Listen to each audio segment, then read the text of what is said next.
Hello friends, welcome to Universe of Naruto X. If you love Naruto what if stories and anime explanations, don't forget to subscribe to the channel.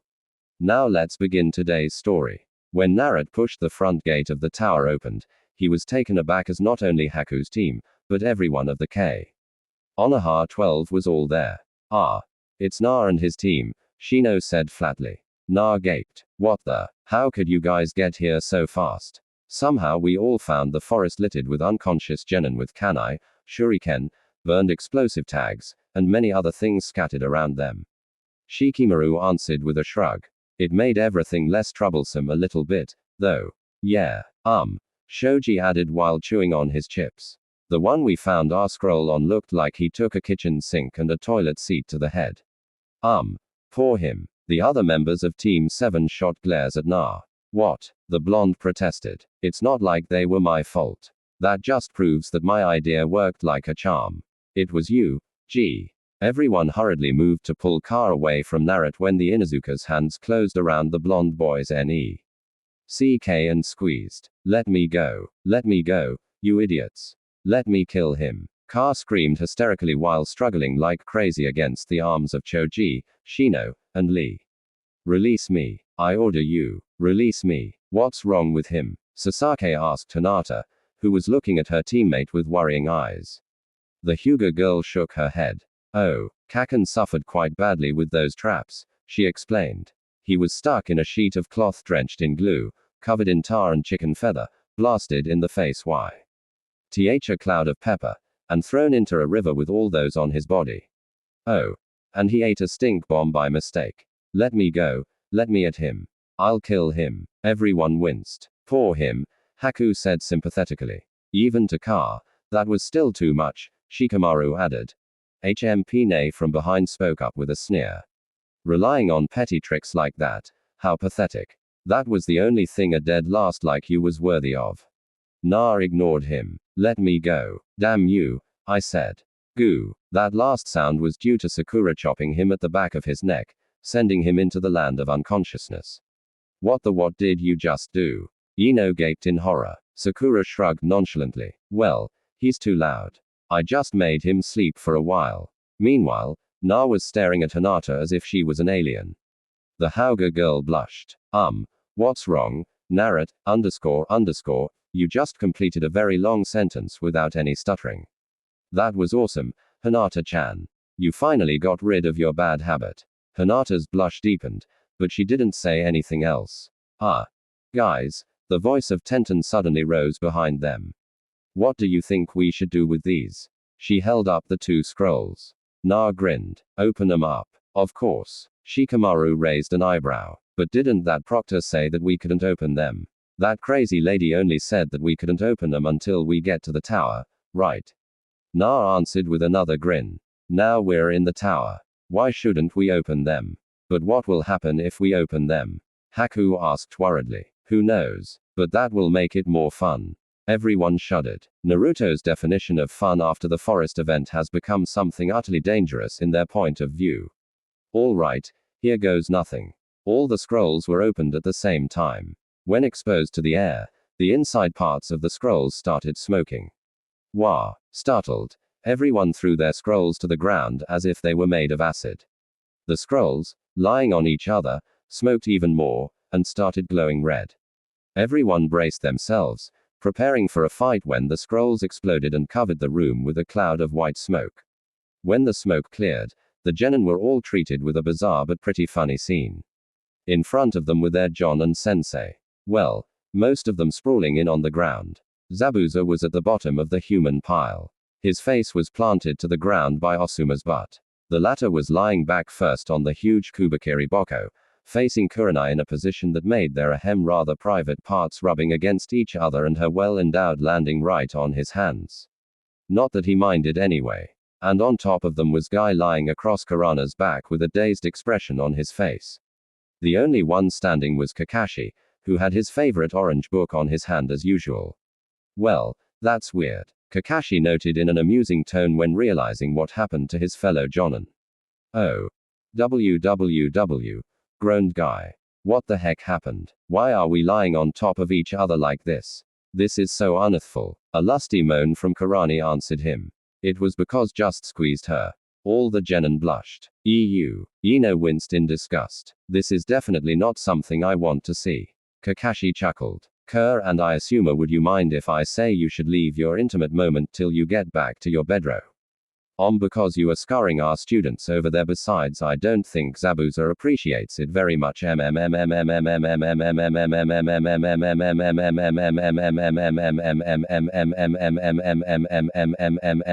MPPHH from below's behind the devil of the hidden mist screamed, or at least tried to. In agreement's face immediately reddened. She jumped away from so fast that she threw Ai off her back. The taijutsu master was flung away, his bottom slammed hard on the ground, and his body skidded a few meters before stopping at a wall nearby. Disturbingly, on Osuma's face was a happy, dazed expression. Ah. What are you doing here? Tenten asked hesitantly. Immediately, Guy flipped back up as if his back had a spring under it and brandished his trademark youthful thumb up. Ah. Don't worry, my youthful students. We are here to greet you and congratulate you for completing the second part of the Chunin exam. Yosh. We finally did it. Lee pumped his fist to the sky and hollered. Guy also howled. Tears started falling from his eyes like two tiny waterfalls. I'm so proud of you, Lee. Guy-sensei Lee. Guy-sensei Lee. Ah. What was that? Haku's teammate Chojuro screamed when the sunrise genjutsu started forming on the background. Tenten sighed. Trust me, you don't want to know. Just ignore it. It's still kind of disturbing though. Naruto winced. How is it that I, the one completely immune to genjutsu, can see it so clearly and is completely unable to dispel it? You're immune to genjutsu. Shikamaru glanced at Naruto questioningly. The latter shrugged. It's a long story. Still, Asuma said, finally managed to get a hold of himself. Getting through the forest of death in just half a day is quite an accomplishment. How did all of you manage to do that? Everyone glanced at Na. Oh. Come on, why are you all glaring at me as if I was a criminal? Na protested and Sasaki snorted. Because you are the one that caused all of this. That's why. You. Sasaki. So. You failed to capture Orochimaru. We're sorry, Hokage-sama. The Andu captain with the owl mask bowed his head. We tried our best, but Orochimaru ran away too fast. What we didn't understand was the fact that he ran away right after he saw us. Considering his ability, he might be able to hold himself against us for quite a while or even outright defeat us. It's all right, I forgive you, but the old Hogue continued in an amusing tone. If you look at this, you will understand why Orochimaru had to run away. The Anbu captain looked behind his Hoage's back and his eyes widened. Had he not wearing a mask, everyone could have seen how many teeth he had in his mouth. Holy crap, what kind of jutsu can make this kind of damage? He stuttered, pointing at the ridiculously large crater, which he clearly remembered didn't exist in the forest the previous day. Lying inside it were fragments of something that looked suspiciously like a 30-in thick door of a gate. And that's why you don't mess with a Genchiri with full control of his tailed beast coming back from the future or Okimaru.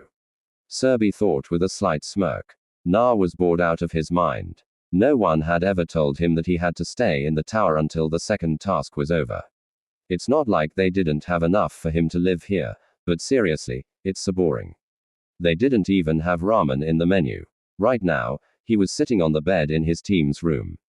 Sasaki and Sakura had gone to the main hall for a spa. Having nothing else to do, he ran through the process of constructing a blueprint for creation of all things. Once again, it's worth noting that Na couldn't do the technique with the original instruction from the beasts. It's just too complex, too abstract for a slow brain like his to follow.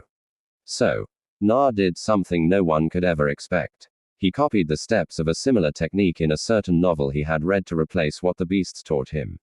And surprisingly it worked. He concentrated on the image of a kanai in his head, judging the concept of creation, hypothesizing the basic structure, duplicating the material.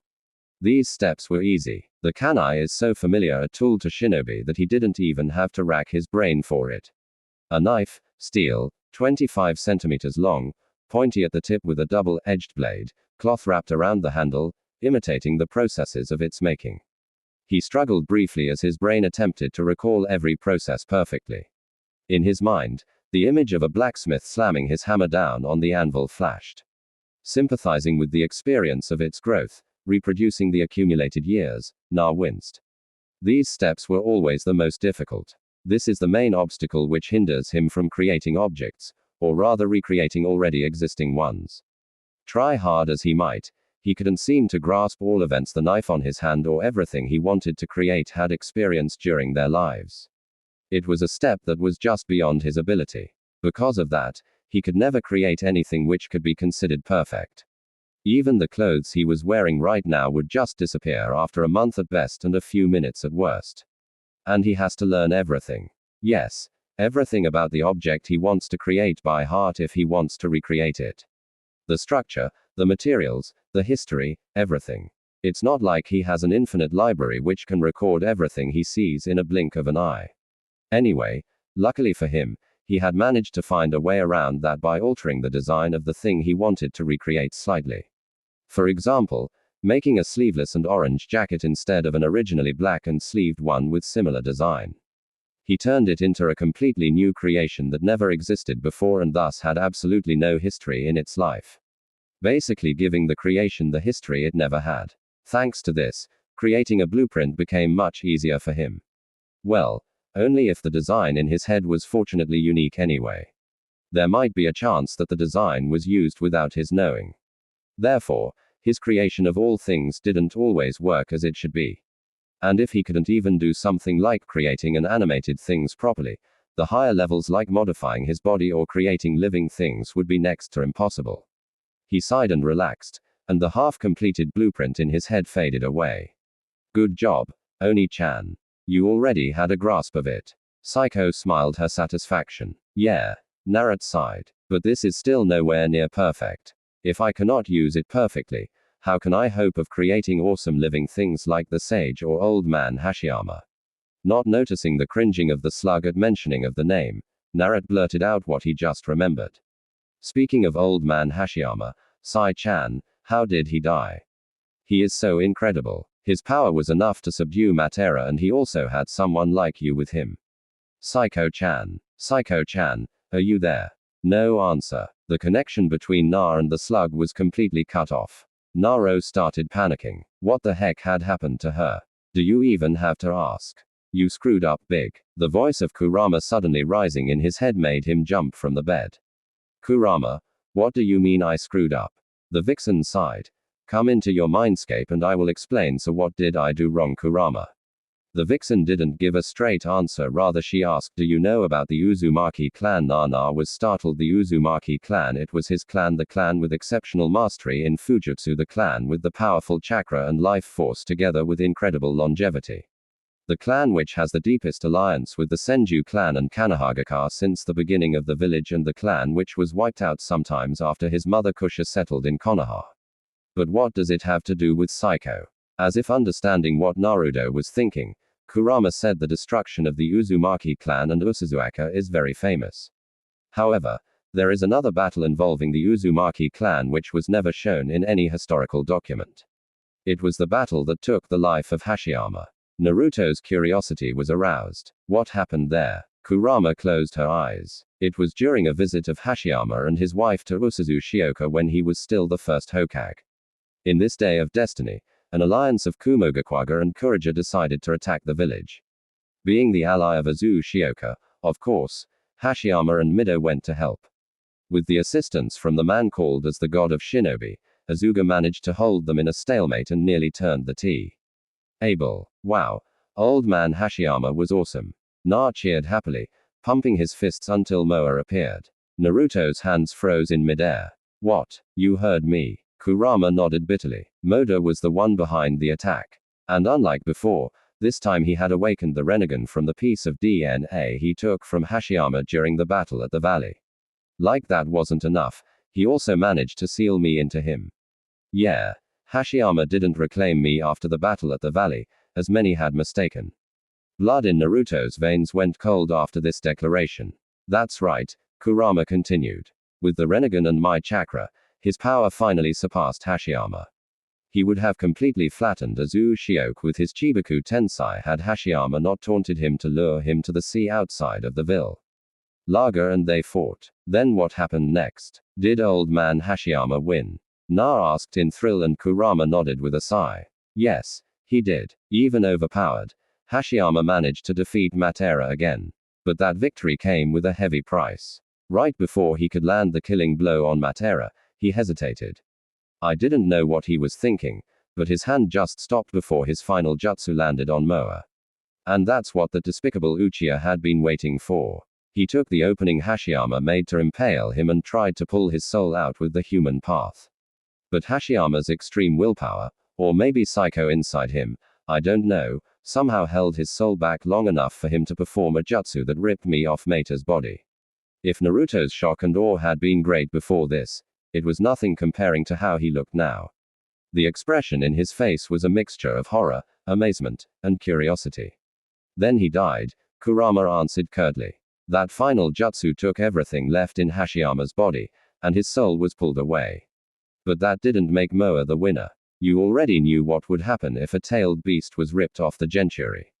Moa, thanks to his Renegon and Hashiyama's DNA, didn't die. But his body was so messed up that he couldn't even use another simple jutsu just to take himself out of there.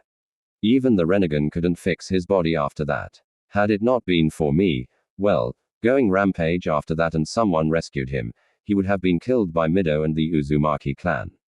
I'm sorry, she added with a hint of embarrassment and regret in her tone. So that's how Midito Bachan became your Genturi. Naruto mumbled and Kurama nodded. Yes. After that, leaders of the 5 great shinobi villages and the Uzumaki clan had a meeting. The Mazukage, the Rakage, and the Suchiage didn't want to admit their fault. They were too embarrassed to admit the fact that not 1 but 3 kage of great villages were tricked and controlled by one man so easily and effortlessly. After 3 days of argument, they finally came to an agreement that the event would not be recorded into history and no one would ever speak about it again. That's why only very few people knew about it and most of them were dead already. I see. But what does that have to do with Saiko-chan anyway? Na asked in confusion because Siko thought that it was her fault Hashiyama died. Na jumped. The other beasts had come behind him since who knows when. After she revived, she was nothing like the Psycho we knew anymore. She became shy, withdrawn, and cold to nearly everyone. When she was with Udakata, she seemed to open herself a little bit. But now, after his death, I don't know, said Matabe sadly. How did she work that one out? Na asked horrified. Well, she was together with Hashiyama-san when they fought Ma, right? Chome shrugged. Well, sort of. I think she feels that if only she had worked more perfectly with the old man, Moa couldn't have murdered him. Yeah. Kokuo agreed. And I think that's why she can't use her power like she used to. It's just like she's having trouble with it. Before, whenever we went rampaging, she would always be there to stop us. After Hashiyama's death, really, I thought she's awesome as she is now. Didn't she use her wood style to restrain Kurama and Chom before? Kurama rolled her eyes. She used to make the whole forest around Konoha together with Hashiyama. Now she could only make mere vines. Is that what you call not having trouble? Nah, that's right, Matabe added. And that's only when she's in a good mood. When her mood's down, she couldn't use her power at all. It just doesn't manifest, no matter how hard she tried. Poor girl. Naruto's brain went numb and frozen. If what the beast said was true, he really did screw up. No, wait. Naruto suddenly waved his hand while shaking his head frantically. That doesn't make sense at all. If that's the case, why should Sakyo-chan worry about it? It's not like it's her fault, right? She couldn't do anything about it. The tailed beasts looked at each other awkwardly. Nah, that's exactly why she blamed herself. Guy shook his head. It is survivor's guilt. You know, I think you of all people would be the one who understand this best. Do you remember when they died to protect you? Do you remember when Hinata and Sakura were impaled while trying to save you? You were there looking at them dying and couldn't do anything to help. Have you ever feel hopeless and regret that you were alive, but all the other ones close to you were dead right before your eyes? Worse, when they die because of you. When Naruto nodded dumbly, he nodded and continued, well, Psycho is the same. Tailed beast or not, she is still a girl, and you cannot expect a girl to take it as well as a boy. Come to think of it, being a tailed beast only makes it worse.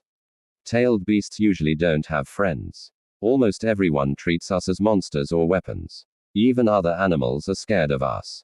It is very rare for us to have someone who cares for us or treats us as equal. And Psycho got 2 of them killed right in front of her eyes.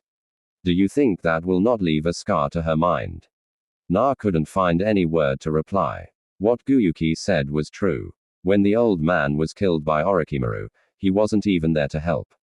He didn't even know that his grandfather figure was killed until after he subdued Gar and returned to the village. After that, despite not expressing his sadness out in the open, he hadn't been able to sleep at all for over a month. And that's when he was still a kid. And after his precious people were murdered by Moa in that final battle of destiny. Isn't it true that he lost all his will to fight and let himself be captured by the Mad Uchiha?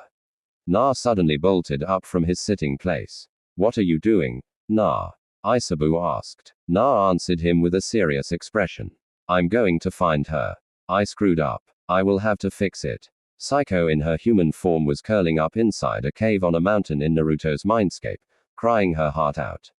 It's not like she wanted to do that. But whenever the name Hashiyama was spoken of, horrible memories of that day immediately rushed back into her head. Different from humans, tailed beasts do not age. They were created with the mindsets of different ages right at the beginning. They stay in the world as long as there is still chakra. Yet their minds stay the same no matter how long they exist. Because of that, although having knowledge and power, Psycho was still just a 12-year-old kid in mind. And a kid's mind, no matter how old she is no way enough to stand the trauma of having her most precious person, the first person after her father who treated her as family, being killed right in front of her. Just like Sasaki had suffered when Itachi killed his father and mother. Even Udakata Nikken, the one who acted as her brother figure later, couldn't replace him in her mind. But Psycho isn't Sasaki. She isn't a boy. She didn't go around spouting nonsense about revenge. Instead, she curled up into a ball and cried. Being named the strongest by father and her siblings, she was blessed with the power to give lives and solve conflicts. Yet, she is just a pathetic kid who couldn't do anything to save the people she loves. Burying her face on her knees, Psycho continued crying even harder than before. Seiko-chan, finally found you. She lifted her head and realized that she was looking into a pair of blue eyes. Oni-chan. Naruto sat down next to her and grinned awkwardly while scratching his head. In his smile, there was a hint of sadness and regret. Psycho-chan, I'm really sorry for hurting your feeling before. I didn't know that you had to suffer so much. The slug girl didn't answer. Instead, her face sunk even further into her knees. No, please don't cry again. Na hastily said, waving his hands. Looking at you crying hurts me so much. I don't want to see you like this. Please. He sighed in relief when she only let out a slight sniffle. But Sayokan, I know I'm not in the position to tell you this, but please don't blame yourself too much about it, he continued. I don't think Hashiyama Jigi will be pleased to see you like this. How can he rest comfortably in heaven if he knew you tortured yourself whenever you thought about him? You don't understand, she murmured quietly, and Naruto nodded with a sigh. Yeah, it might be true that I cannot understand what you have been through. But I know what it feels when my precious people die. When the old man was killed, I wasn't even there to help him. It's not better than being unable to do anything to help. And I was devastated. I felt that I was useless.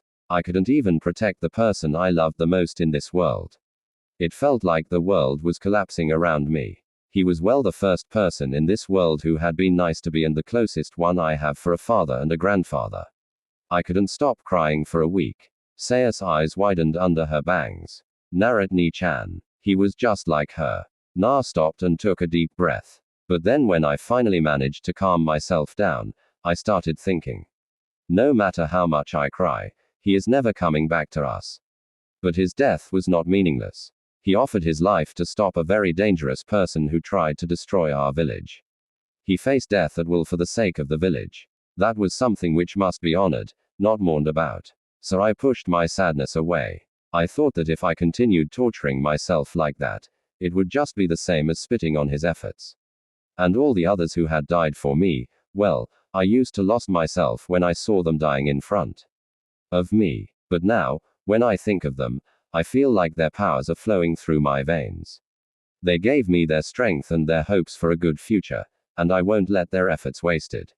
The images of Neji, Hinata, Sakura, Sasaki, and all the other people who died in the final battle flashed across his eyes. He had to close them to stop the tears from spilling out. I'm not trying to tell you to throw the image of Hashiyama Jigi out of your head, Psycho-chan, Naruto continued. But please remember, he is not the only one who loves you in this world. You still have your brothers and sisters, and you have me, too. Seeing you like this hurt me so much. I cannot say that I will be the one who replaces Hashiyama Jigi. But I swear on my life that I will do everything I can for you and I will protect you with everything I got. After all, an older brother protects his younger sister, right? He added with a grin. The slug's eyes widened even further. Protecting his younger sister. Psycho. No matter what you did before, you are still the one I consider my little sister. And I will not let you be taken by those Akatsuki. I will do everything to protect you, even if it cost me my life. Udakata Ni-chan had said that to her when they're facing pain. He's the same as Naruto Ni-chan. Wah. Na was startled when Siko suddenly grabbed his shirt and cried her heart into it. Please, Oni-chan, she whispered between hiccups. Please don't leave me again. Everyone who was close to me all left me. I can't take it anymore. If you leave, please stay with me. Don't leave me. Na couldn't say a word for a while. Then he smiled and hugged Psycho while patting the girl's hair gently. It's okay. I'm not going anywhere. I'll be here for you always. In the real world, the sun was descending down the horizon. First of all, congratulations on passing the second task of the Chunin exam. The voice of the third Hokage boomed around the hall. It's the end of the fifth day and now all the remaining competitors were gathering in the great hall of the tower. Naruto looked around. This time there were also 21 competitors left including all the rookie 12 of Konoha and the Sand siblings. Though Kabuto's team and the team from Sound couldn't make it this time. Replacing them were Haku's team and the team of the redhead from Kusagaka. He zoned out from the speech of the old man about the exam being a life-risking battle, a form of war for the allied villages, blah blah blah. And Hayat announcing the preliminary. You know, I've been wondering how could it be that the ones who got past the forest in our time were all rookies. Isn't this forest a hard challenge even for experienced Chunin? Yeah, but that's because your creator said so. Besides, you guys are main characters. If the main characters were excluded, what would the story become? Well, now that you said, stop demolishing the fourth wall, you too. Yes, sir. Kabuto walked out of the forest with a smile. His mission as a spy was completed. He had researched the village thoroughly during his time here and known all about every shinobi of all ranks in the village. Now, everything was in their place for the invasion to start. Although he couldn't find any other information about the mysterious Team 7 lead by Kakashi except for the old ones from their first A-rank mission to Waves. But no matter, he will get them later. They're just genin. So how hard can it be? His train of thought was cut abruptly when Ibiki Morino appeared in front of him with 10 ambu surrounding him. Kabuto Yakushi, under the order of the Hokage, you are under arrest for traitorous actions against Konoha. Crap. Sakura Haruno vs Nameless Grass Mook number 1. Ha. As if a pathetic little girl like me can do anything to me.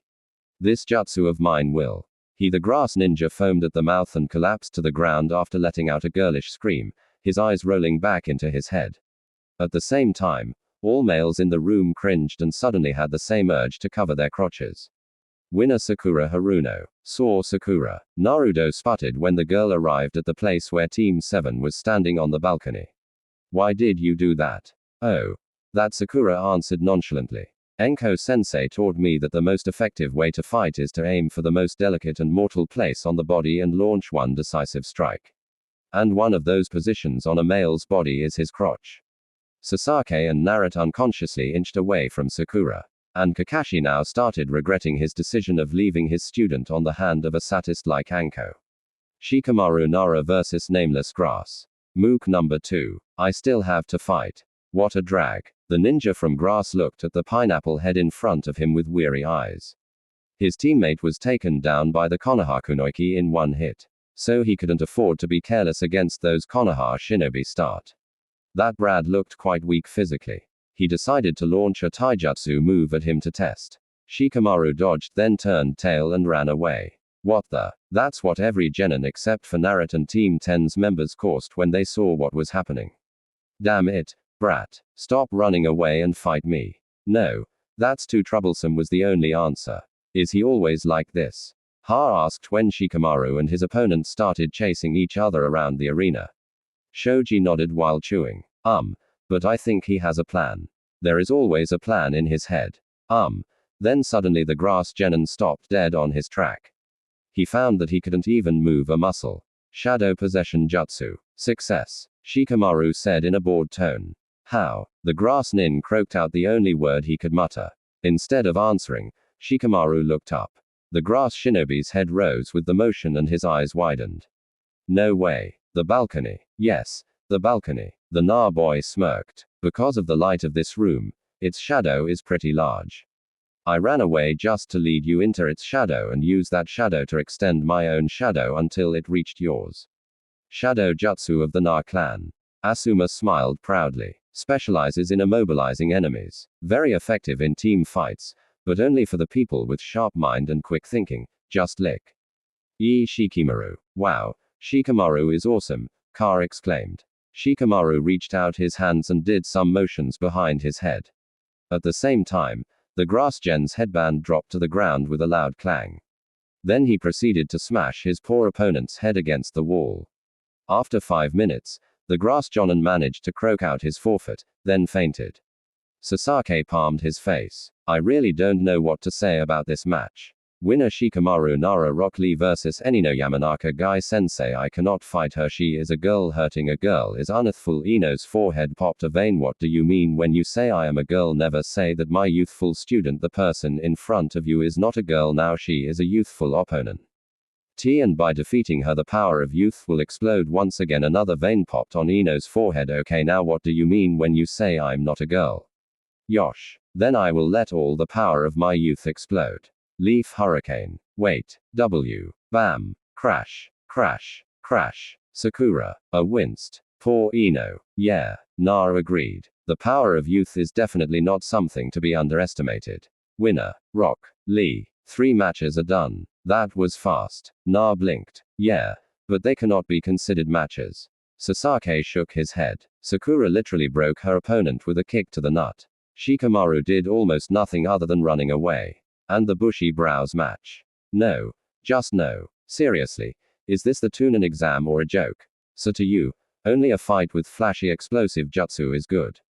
Na raised an eyebrow. Sasaki turned slightly red. I didn't say that. Then it's your chance now. Na smirked and pointed at the name board. Sasaki followed his finger and also smirked. Sasaki Uchiha vs Shiro Ikigaki. Who is Shiro Ikigaki? From the other side of the balcony, the white-haired teammate of Haku jumped down to the arena. A member of the new 7 Swordsmen of the Mist, equal to Zabuza. Sasuke's grin became wider. This is a good chance to show the fruit of all the training I did last month. Then, without another word, he jumped across the banister. That's Sasaki. He might not be the one obsessing with revenge like before, but his thirst for power is still there, Guyuki said worriedly.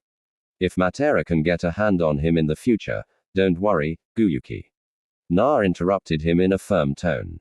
This time I am here. If Matera wants to get to him, he will have to face me first. I will not let Sasuke fall into the hand of evil again. I swear on my life. Sasaki Uchiha-san. The boy gave a slight bow. I've heard about you from Zabuza-sensei and Haku-san. You are a formidable opponent and I cannot let my guard down against you. Big words from the one who doesn't even have a sword. Sasaki taunted him, but the expression on the mist swordsman didn't even faze a bit. It's true I don't have a legendary sword of my own. But that doesn't mean I do not have my own sword to fight with. With 2 loud pops and a burst of smoke, 2 short, broad swords fell into Shiru's hands. Sasaki smirked and drew his own katana. Then let's see how good you are with those swords. 2 swords. Kakashi looked at Zabuza. You are training him to wield Ka. What does he have to do with me? Ka asked in confusion. Kakashi shook his head. Not you, Ka. Ka is the name of a pair of swords in the 7 legendary swords of Kurija. They are called the sharpest swords in existence. Not only because they can boost the power of their wielder to the utmost limit, but also because they can transform the nature of their owner's chakra, channeling into lightning, enhancing their cutting power greatly to the point that almost nothing in the world can survive a slash from them. As far as I know, they also allow the wielder to manipulate real lightning freely with only a little bit of chakra. Just as expected from Kakashi of the Sharingan, always has the information in his brain. Zabuza smirked. This boy is not the strongest shinobi in Kurija, but his potential is incredible. I see. Kakashi gave a furtive smile from under his mask. But my student is not someone to be underestimated either, Zabuza. Begin. With a kick to the ground, the white-haired swordsman dashed forward. That's not going to work. His charge was stopped. Sasaki was a natural in sword fighting.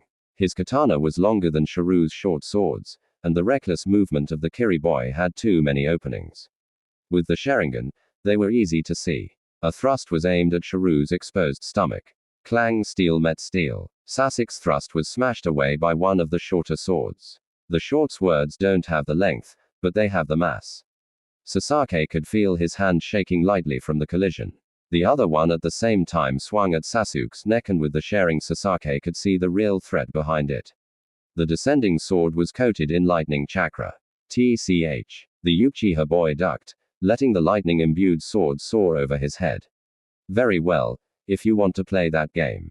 The katana in Sasuke's hand started glowing with electricity. He struck again, this time at Shiru's chest, where there was no protection and showing another glaring opening. His katana was swatted away again by another lightning-coated sword. Damn it. On the balcony, Kakashi was staring at Zabuza with a horrified eye. Zabuza, why did you teach that boy this kind of fighting style? It is too dangerous for a boy that age. Zabuza smirked. Without his old bandages, everyone could see the menacing shark-like fangs in his mouth. Kurija has different ways of training shinobi from Kanehagakure Kakashi. Besides, I am not the one who taught him that sword style. He created it himself. Kakashi's visible eye widened. That's right. Zabuza nodded. He has been longing to be the wielder of Ka since he was a child. No one in Kurija had experience of fighting with twin swords, and he couldn't hope to access the Mazuka's vault for the secret of Ka's sword play. So he just practiced that absurd style again and again, and after 10 years he finally managed to perfect it enough for a real fight. After 10 years, wait, how old is he right now? 15 since 5. So he is a genius. Kakashi muttered, but Zabuza cut in genius. Oh please, he is anything but a genius. He is just a normal genin as any other genin in this world. He is not good at genjutsu. His enjutsu and taijutsu are just adequate. The only thing he can be called good at is kenjutsu. It's his dream to become the strongest swordsman in the world that pushed him to the limit, making him the one he is today. Unlike Kanehagakure, Kariaka does not need geniuses. He sneered in the genius's word to keep it strong in the reign of our new Mazukage. Kakashi couldn't find a word to say at the far corner. Neji Hyuga snorted. There is no way a nameless normal person can ever catch up to a true genius. It's the destiny to fall against geniuses like him. Sasaki was frustrated. There was nothing special about that guy's fighting style. It was crude, reckless, and full of holes. Yet, he couldn't even find a way to land a hit on him. It's just like he let him see the openings on purpose. No matter how fast he struck, the short swords were always there, blocking his attacks completely. His sharing allowed him to avoid all the attacks from his opponent. But if he couldn't even land a hit on Shiru, all the fighting would be meaningless. In fact, he was being pushed back further and further by the advancing Shiru. Who could possibly think that Sasaki Uchiha, a member of the Uchiha clan, possessing the fully unlocked Sharingan and a natural mastery of Kenjutsu, was being overwhelmed by a nameless genin in close combat? He gritted his teeth. If Kenjutsu didn't work, he would have to try another way. He jumped back a few steps, throwing his sword to the sky and weaved through hand seals. Fire style. Fireball jutsu. A fireball much stronger than what Sasaki could have used before shot out from his mouth towards Shiro. You in a very fast speed. It seemed Shiru was too surprised to do anything against it. A loud boom and the room was covered in smoke. Is it over? Haku asked worriedly. Zabuza shook his head. No, not yet. 30 seconds passed and Shiru emerged from behind the smoke. His body was full of scorching marks, but he wasn't injured. How is it possible? We all saw him being hit. Ino exclaimed in surprise. He drenched himself with a water jutsu right before the fireball hit. Kakashi answered her. No one had realized him pulling his headband up. His sharing now glued to the battle in the arena with unusual interest. It decreased the power of the fire jutsu considerably. You are a very powerful opponent. You are Hassan. I don't want to do this, but with an opponent like you, I cannot afford to hold back anymore. Hidden Mist Jutsu. Say what was the shared thought of all Team 7 and Team 8 members right now. Mist started to gather inside the room. Sasaki cringed, subjected to this jutsu once. He knew how deadly it could be and what would happen if he could not find a way to counter it. Why did Sasuke, retreat like that? Sakura questioned when she saw Sasuke jump to the corner of the room and stayed there. That's the only thing he could do. Sakura, Kakashi answered. Within the mist screen, visual is useless. He cannot see where his opponent is, so he has to retreat into the corner to limit the directions Shiryu attack him from. Quick thinking, then he threw a dirty look towards Zabuza. The mist swordsman only smirked. The jutsu finally covered the whole arena, blocking the vision of everyone from the two combatants. What they could see now in the arena was only white mist. Neji activated his Bakugan, then winced and shut him immediately. I can't see anything. All I can see is chakra. What is this? What in the world can block the vision of the Byakugan? The hidden mist jutsu is the secret jutsu of Karyaka. It can block any type of vision.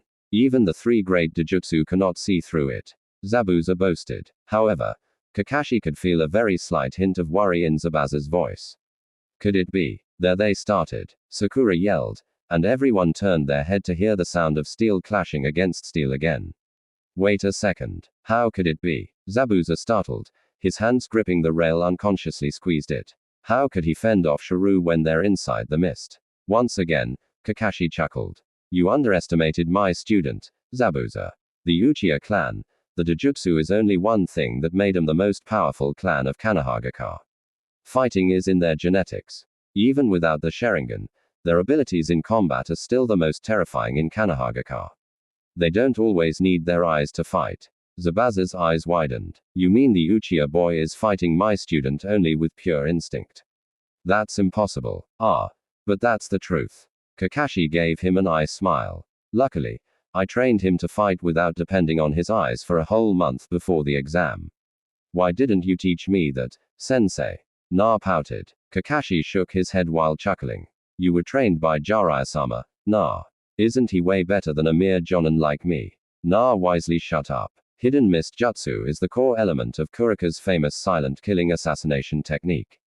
It completely blocks the vision of the target, allowing the user to close in when the target is still confused and panic of losing their sight and deliver a decisive blow.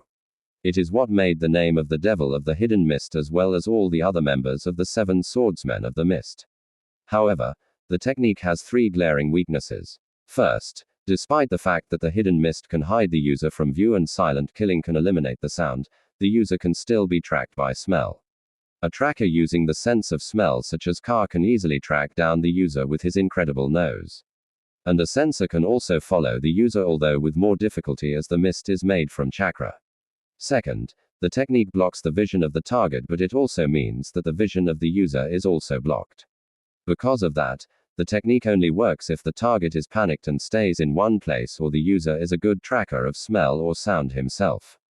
Zabuza is a master in mind assault, so it is not hard for him to keep his targets in one place just by words alone. But with other people, it's not that easy. And third, it costs a humongous amount of chakra. Because of that, users of the silent killing technique usually tend to find ways to finish their fight as fast as possible.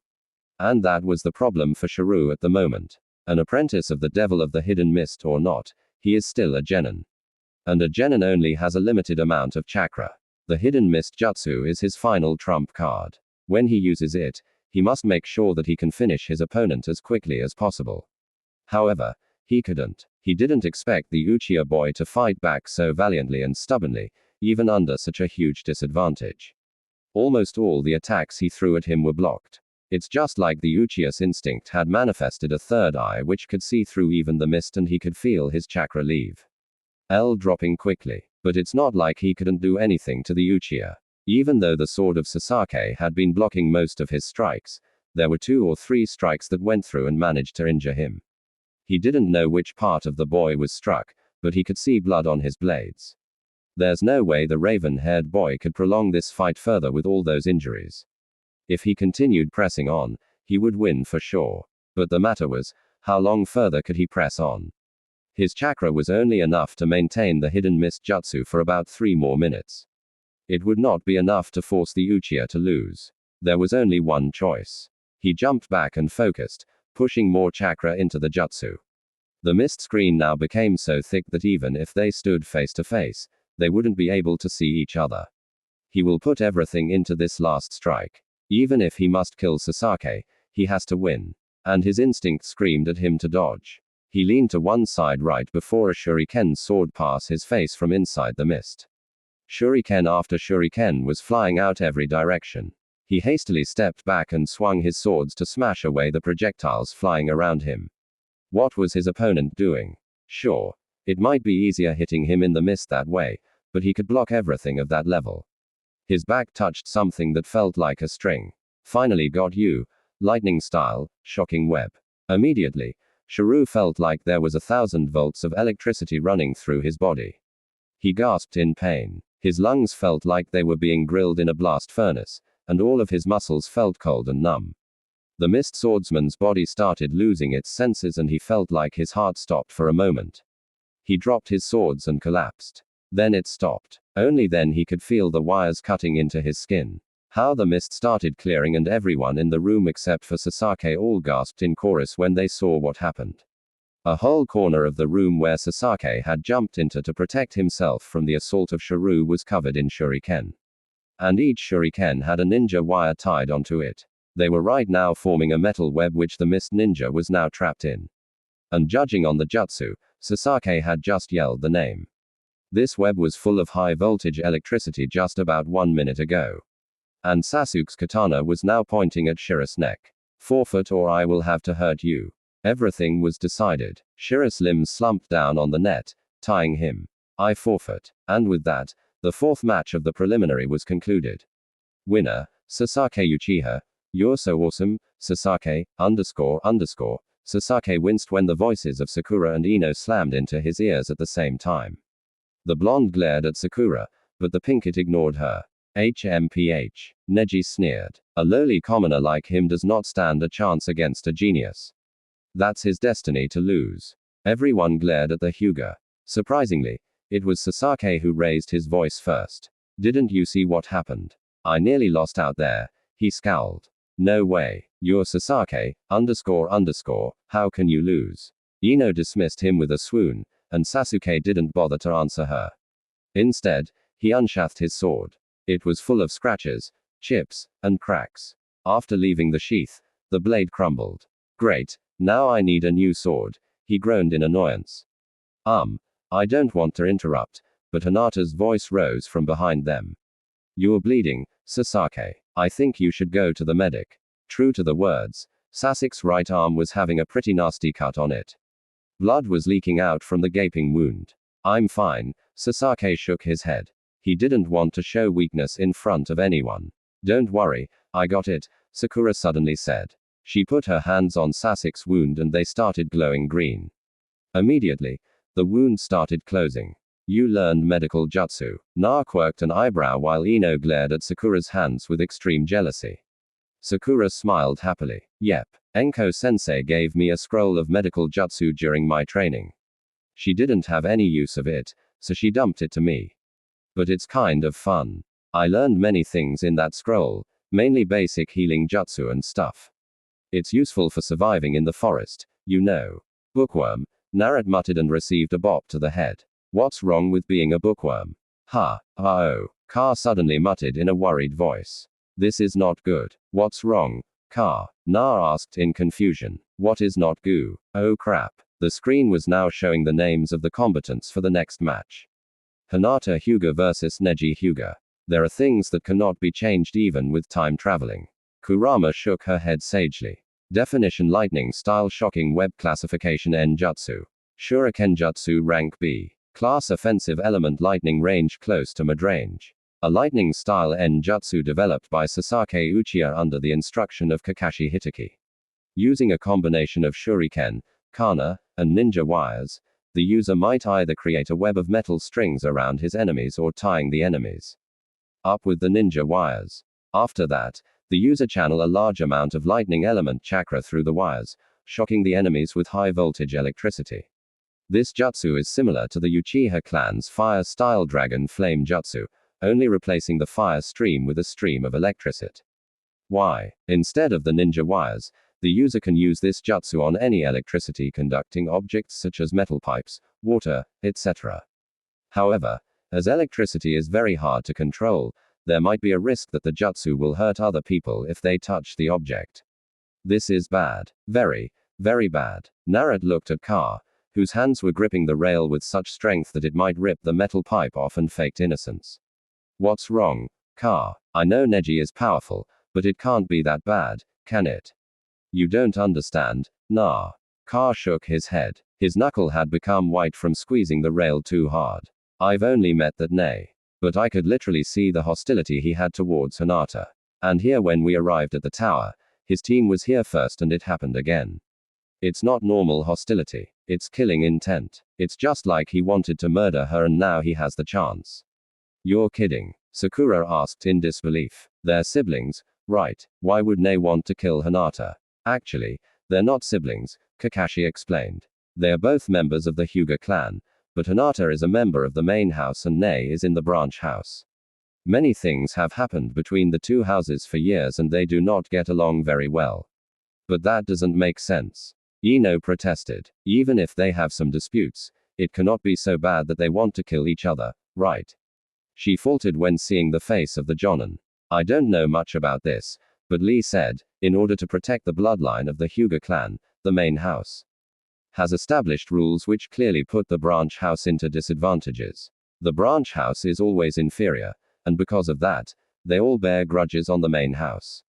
I think that's why Neji-san hates Hinata. Sani agreed. And I think that put Hinata in an extreme disadvantage now. She obviously doesn't want to hurt Neji while he won't hesitate to take her down with everything he has. Everyone looked at the arena where the two Hauge were facing each other with worried eyes. Before we fight, I want to say something. You will never make a good shinobi, so forfeit now before you're hurt. Nei looked at Hinata with a glare full of hatred and low Athens. You are too kind. You always wish to avoid fighting, and you have no confidence in yourself. You are a spoiled brat of the main house and you forced yourself to enter this exam thinking that if you can help your team pass the exam, you can change yourself. But you will not be able to do it. People cannot change themselves in this world. There are geniuses and there are failures. Failures will always be failures. Their personality and strength will not change. Just like please stop it, Nei. Nei's rant was cut off abruptly. Hinata's words were said with such a confidence and power that even Nei himself was startled. It is true. I don't like fighting and I don't want to hurt people. But that doesn't mean I cannot change myself. There is someone, he used to be the dead last, the joke of the class, the one who always got laughed at by everyone. But he has never thought of giving up. He always believes that even a failure like him can someday become better. And he never stops pushing himself to the limit. He is the one who taught me that running away will not help solving any problem. If he can change himself, there is no way I cannot. You don't get it at all. Nei shook his head. Destiny cannot be changed. You're destined to be a failure of the Haugen. Just like I'm to be a branch member. It cannot be changed. It can never be changed. Just like how my father died because of the main house. The temperature in the room suddenly dropped. Everyone could see Hinata cringing when the words, my father, was said out loud. Very well, Nei said, lowering his stance. At the corner of his eyes, veins bulged up, signaling the activation of the Bakugan. If you insist, I will show you the difference between a genius and a failure. Hinata's lips trembled, but then her eyes steeled up, and she also lowered her stance. Byakugan activated, and I will show you that even destiny can be changed. Nei, let's go. And the two combatants charged. Nah, you really did rub it off on her, didn't you? Sasaki raised an eyebrow at Nah. Our protagonist blushed. Why do you think it's me she's talking about? Sasaki just rolled his eyes. Still, Ino said, I'm so surprised about her. Who could have known that our quiet and sweet Hinata can be this strong? She is going toe to toe with that Nei guy. True, Hinata was right now doing an incredible job fending off Neji's relentless assault. Even though her attacks on Neji were not very effective, the Haug also couldn't land a clean hit on her. You don't know what that girl can do. Her and I shook her head. Since we arrived home from the mission in Waves, Hinata has completely changed. She is no more the shy and cowardly girl who doesn't know anything but running. For her to become like this. It's all thanks to you, Na. She gave the blonde boy a smile. Na scratched his head sheepishly. Still, Kurani thought, even with all the changes she has made, Hinata still has a fatal weakness. Will she be able to finish the match before Neji can figure it out? Some people might think that a fight between two people using the same fighting style is boring as everything the combatants launch at. Each other will be the same and the match will last very very long without a clear winner. Well, it definitely isn't the case with this match. It's long, all right, but it is no way boring. Left arm, right shoulder, head, stomach, spleen, right arm, left thigh. Blocked, blocked, blocked, blocked, blocked, blocked, blocked. Nei was frustrated. Not only that, surprised too. He didn't expect someone like Hinata could fend off his attacks like this. Hinata, the weakest member of the Hyuga clan, as far as he knows, the one who was considered the failure of the clan, was blocking all of his strikes. Not only that, she was fighting back. Worse, what she was using to fight him was not gentle fist. To be exact, it is gentle fist, but at the same time, it isn't. All the basic elements of the gentle fist were there, the all-seeing ability of the Byakugan, the application of chakra into the strikes to attack the inner organs. But the stance, the movement, they're all different. The stance of the usual gentle fist Nei as well as all members of the Hyuga clan uses was firm and rigid, aiming mainly on attacking and finishing people quickly with lethal pierce. NG strikes to the inner organs and the tenkitsu. The stance Hinata was using right now, it wasn't the normal gentle fist stance. It wasn't even battle stance. Her movement was so flexible, it felt like the flow of a river. It's just like she's dancing across the rain of palms aiming at her. And somehow it managed to deflect most of the strikes. He wanted to use the 8 trigrams, but whenever he made some distance to go into the stance, Hinata would close in immediately and effectively negated his intending attacks ith her own flurry of strikes. It's just like the perfect counter to the normal gentle fist. However, it doesn't mean the style has no weakness. After another unsuccessful barrage of strikes from Nei, the two Hyugas separated and Nei jumped back a few steps. You managed to defend against my attacks so far, he sneered. But will you be able to keep up with me any longer? Hinata was now trembling and breathing heavily. Sure, her new gentle fist stance is innovative and effective, but it is in no way perfect. It was a style Hinata and Kurani thought of just a month ago, and all the practice she had was only in that month. There are a lot of redundant movements, and since Kurana weren't a taijutsu specialist, she couldn't fix all of them for Hinata.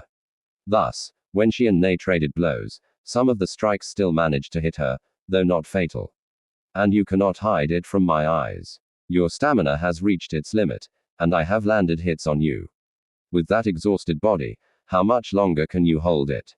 Neither while glaring at the trembling Hinata. Hinata winced. The hits of Neji, while not fatal, couldn't be said to not cause any harm. She could already feel some parts in her body becoming numb.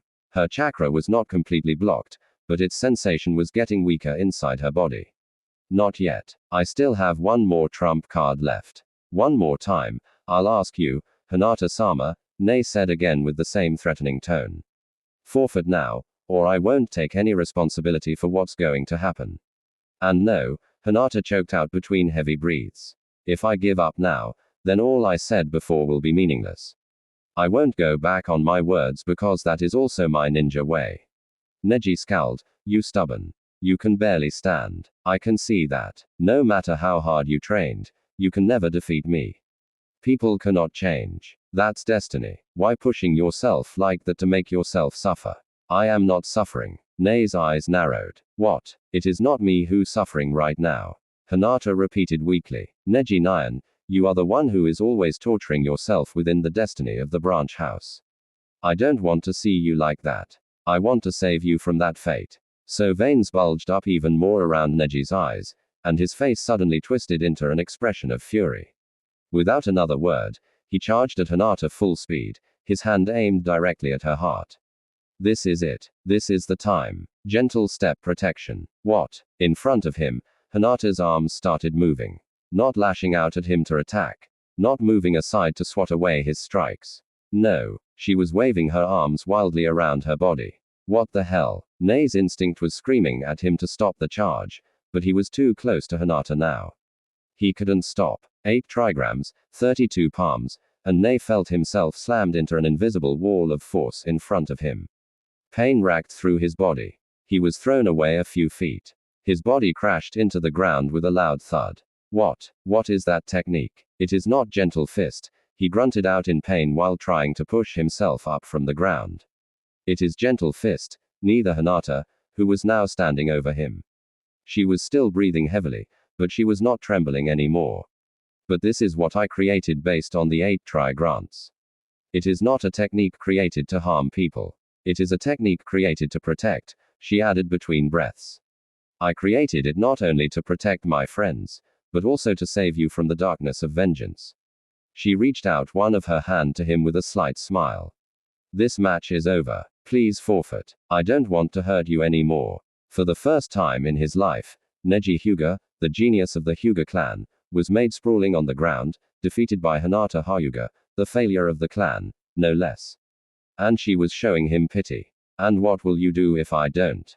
He snarled darkly. His voice was very small, to the level of a whisper which no one could hear, but enough for Hinata, who was the one standing closest to him, to be able to hear every word. Kill me, just like you already did to my father. Those words of Neji had an effect of a hammer strike. Hinata did a double take, her hand reaching out was retracted abruptly. She stumbled back a few steps and stammered, her eyes glancing around hysterically. No, that's not true. I didn't. The opening she let out was exactly what Neji needed. Hinata-chan, watch out. Naruto's yell snapped Hanat out of her stupor, but it was too late. Neji's 2 palms already drilled into her stomach. The poor girl gasped out. Pain racked through her liver as if there were thousands of needles stabbed into it at the same time, or more exactly, like a drill pierced without any hesitation into them. But Nei didn't even have the intention to stop. Jabs after jabs were launched at where the vital organs of her body lied, each of which was packed with enough power to destroy said organs. That was not the 8 trigrams. The techniques were invented with the purpose of disabling the enemy. What Nei was doing right now was just brutal, mindless jabs launched in vengeance with the aim of murdering. Hinata screamed and stumbled back. Her body felt like it was shattering. Everything she could feel was pain. Blood spewed out from her mouth. She was going to die. The last jab was launched at where Hinata's heart was. It was too fast, and she couldn't even move her body to dodge it. Then, Neji's hand stopped abruptly right before it touched Hinata's chest. More exactly, it was stopped. All the Jonin had jumped down and grabbed Neji before the final strike could land on Hinata. Kakashi was holding his stretching arm. Asuma was grasping his neck in a rear choke. Kurenai was crouching on the ground, holding his other arm back, and Guy was standing in front of him, gripping his wrist with one hand. His face was full of disappointment and disbelief. Special treatment for the main house again.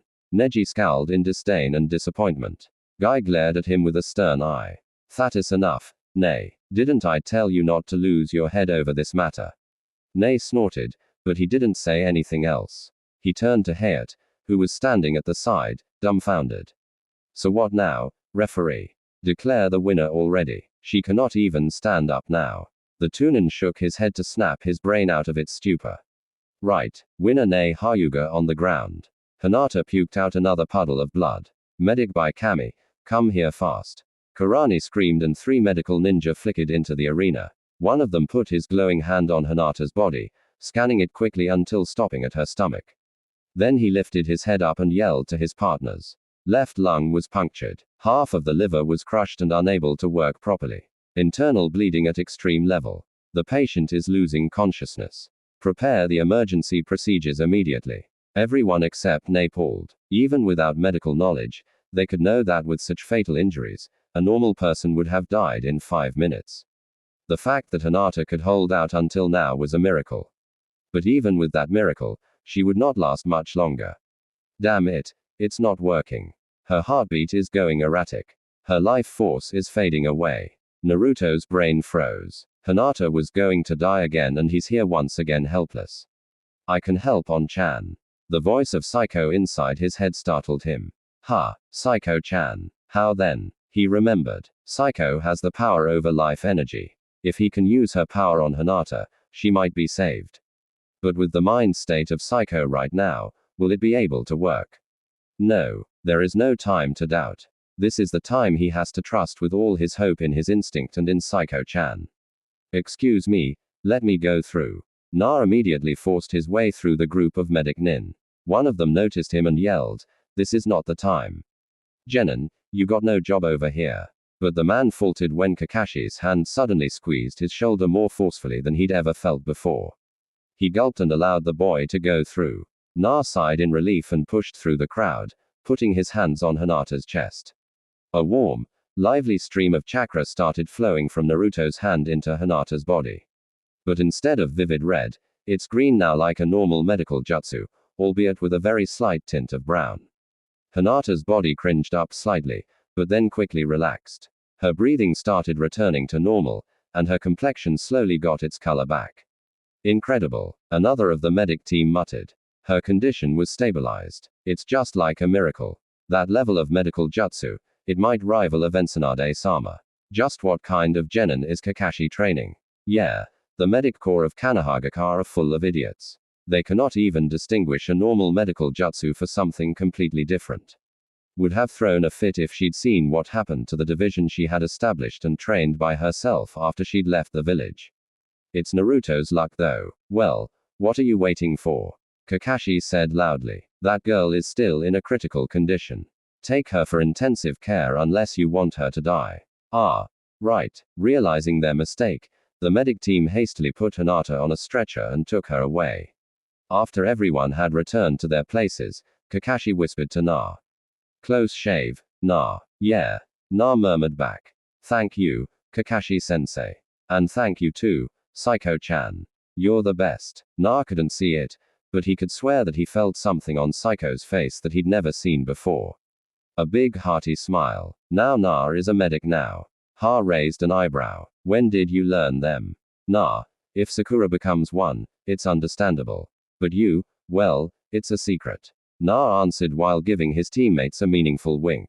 The two immediately understood what he wanted to say and stopped their questioning right before it came out of their mouths. Still, Sakura said, I can't believe they still let Neji win. That last move was low. Hinata didn't even have the intention to fight him anymore. Kakashi shook his head. Sakura, I understand what you want to say, but Neji was still the winner. He didn't break any rule. What he did was just what normal shinobi would do, exploiting the enemy's weakness to win. That's the thing you'll always see in the shinobi world. Na couldn't hold his anger, so Hinata-chan deserves to be like that. Kakashi didn't lose his calmness. He looked into Naruto's eyes and answered him with a serious tone. I didn't say that, and you will never hear me saying that, Na. It is just a warning for you, and I mean all of you. You can be as high-minded as you like, but your enemies will not on the battlefield. They will do anything they can to kill you at all cost. So, if you naively believe that your enemy will stop fighting after you spare his life, he will stab you in the back right after you turn around. Before anyone could respond to this ominous pronouncement, the screen had already flashed again, revealing the name of the next fighters. Haku Mimiki vs Shoji Akamaki Expansion Jutsu Human Bullet Tank. Shoji puffed himself up, retracted into his body, and rolled towards Haku like a boulder. His moving speed was quite fast. Haku sidestepped his attack, then made quick hand signs. Immediately, the ground was frozen as if the arena had become an ice skating field. Coincidentally, that also boosted the speed of the human boulder on the field further, making it even more deadly. I don't get it, sensei, Chojaro asked, confused. Why does Haku-san decide to empower her opponent like that? Doesn't increasing the speed of that jutsu make it even more dangerous? Well, actually, Zabuza chuckled. Everything has its strength and weakness. This jutsu of the Akamaiki boy has power and speed. I admit, but I think the problem with it is the human tank rampage towards Haku again in the speed of a cannonball. Haku frantically scrambled away from the way of the rampaging ball of meat right before it flattened her. The ball spun around, turning to chase after the girl and flew across the room, slamming into the opposite wall, drilling a rather big hole on it while still spinning. He cannot brake and turn while rolling on slippery surfaces. Yeah. Like that. Zabuza finished. Immediately, ice started creeping up the huge body, covering it in a cage of frozen water. 5 minutes later, Choji was released from his icicle prison. He collapsed on the ground, shrunk back to normal size, and shivered non-stop on the ground. His face was pale due to the cold, and his eyes had become 2 anime swirls. C-CC cold BBB barbecue. Even during battle, the only thing he's ever thought about is barbecue. Asuma sighed. Well, I'd better just go and prepare the money first. Winner. Haku Mamaki. Tamari vs Shino Aram. The two combatants stood facing each other in the arena, their eyes meeting. Well, only Tamari's met Shino's, considering he's wearing a really thick and dark pair of sunglasses. Finally, Shino decided to start his own assault with a wave of bugs towards Tamari. Tamari answered by swinging her fan, sending a tornado back at the Aberame boy. All the bugs Shino sent out were eradicated. Not blown away, though, they were all cut to shred by the sharpened chakra of the Winzai Jutsu. I've known all about you, Aberame, the Sand Kunoiki said in a haughty voice. You fight using the colony of bugs implanted into your body since birth. You can use a variety of jutsu with them, such as draining your opponent's chakra or poisoning them. So, if I want to defeat you, I just need to keep those bugs away from me. Then, she swung her fan again at her back, destroying the hidden wave of bugs Shino sent silently to ambush her from behind. Well, that's that. How much longer will you be able to keep up with me, Aram? Shino grimaced under his collar. Half of his hive was destroyed in the 2 first attacks without any result. And if he continued to send out bugs, the Sonaja Kunoiki would just destroy them with her fan and wind jutsu. It's not like he could send them out without being seen again anyway. That girl had been tracking down all his movement after the first attack. I forfeit. It's not worth risking the lives of my entire hive for this. Ka blinked. That's it. He just gives up like that. That is not even fighting. Kurenai shook her head. Well, that girl is like his natural enemy. Shino has nothing in his arsenal against something like that, and he is the one who uses his head in battle, not rushing into it head first like you, Ka. The Inazuka scowled unhappily. Winner. Tamari. Conqueror vs Tenten, Twin Rising Dragon. The 6 arms of Kerasu, Conqueror's puppet, turned into 6 large shields, blocking the barrage of weapons from skewering the sand puppeteer. Ha! Now you're out of weapon. You lost now. Conqueror smirked when the weapon tornado had finally died down, but he didn't notice the evil glint in Tenten's eyes. With a quick movement, she lifted her arms and pulled hard. Ninja wires suddenly surrounded Conquo in a steel labyrinth, tying the puppeteer up like a rat. Worse, the weapons from before were now aiming straight at him from all directions, including scythers, axes, and even huge bombs. Where the hell did those last things come from, though? So, Conqueror own. This time, the smirk was on the weapon mistress's face. Do you have enough shields? Conqueror wisely forfeited before those weapons turned him into a steel porcupine or a mess of flesh and bones. Naruto, you're not going to like this. Naruto raised an eyebrow. Sasake is worried. Now that's new. What's wrong, Sasake? To answer him, the Uchiha pointed at the screen. Naruto followed his finger and his blood froze. Karen Azuaki vs Gar. That's what the screen said. Azuaki. So she's like, you know, your sibling or something like that, right? Sakura asked, but Na didn't answer. Or rather, he couldn't answer with the feeling of something big and hard stuck inside his throat. So that girl really is an Uzumaki just like him, Nagato, and his mother. That means she is family. A true family, the family Na has never had in his life. Naruto's heart wanted to jump out of his chest when he thought about this. He can finally have a real family. But the problem is she was going to face Gar, and not Gar the 5th Kage but Gar the crazy Genturi mass murderer terror of Sonaja etc. etc. What is he going to do? Tell Gigi to stop the match. Don't be a fool, nah. Doing that is no different from exposing yourself for the whole world to know. Then what should I do? The last time Gar nearly destroyed Lee's shinobi career. What if? A disturbing thought passed Naruto's brain. What if this time there is no one saving her? Then you go and save her. Duh. Goku said, as if it was a fact. That was the best way to get another girl into your harem.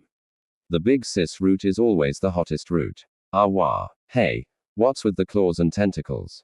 Yeah. Naruto heel. Na sighed mentally. Girls, thank you for shutting the pervert up. You're welcome, Narukan. Traitor. Don't worry, Guyuki said. If things start going wrong, we'll always be here to help you. For now, just calm down and focus on the match. Yeah. Despite saying so, a vague fear was still lingering inside Naruto's stomach. What will happen if he fails? Karen was trembling. To tell the truth, she hadn't got the intention to take part in this exam. This team she had right now, well, people might call it a team, but to tell the truth, she hated it. She was basically forced into it by Orochimaru. For what reason, she couldn't even know. And then the blonde brat of Kanahagakar was called Uzuaki by the scarred proctor of the first task. Thinking about this made Karen boiled with anger. Karen didn't have many things to be proud of. She had lost everything since she was a child, and she couldn't remember much about them. One of the only things she still remembered and put all her pride on was her status as a member of the famous Uzumaki clan. Because of that, she was taken in by Orochimaru when she was just a little girl. The snake son had seen what nobody else saw in her. He saw usefulness. He saw potential. He saw value. He saw her as things different from a breeding mare, a healing tank. And it's all thanks to her heritage that she got all those treatments. And now that blonde bastard popped out from nowhere saying that as Uzumaki, the nerve of him, he doesn't even have the red hair. Because of that she pushed herself through the exam even though she hadn't wanted to participate in He first place. She wanted to show that bastard who dared to spoil the name of the Uzumaki clan that even though the clan had perished, no one would be able to mess with them. Everything was good until this happened. Karen does not scare of fighting. The truth is she is quite a competent fighter. She can hold her own against enemies for quite some times without injuries thanks to her potent healing chakra. Her Kagura Shingon is perfect for detecting any kind of hidden adversaries. And she has some good jutsu in her arsenal, too. She just didn't expect to run into the kind of enemy she was facing right now. She didn't even need the Kagura Shingon to know how dangerous the boy in front of her was. Despite his calm demeanor, she could feel power pouring out from his body. It's powerful. It's cold. It's mad. Even looking at him made her hands sweating. And though it was fainted, there was an odor of blood lingering around him. Having been working for Orochimaru for a long time, Karen was too familiar with that smell. Karen gulped. Thoughts of raising her hand and forfeit had crossed her mind.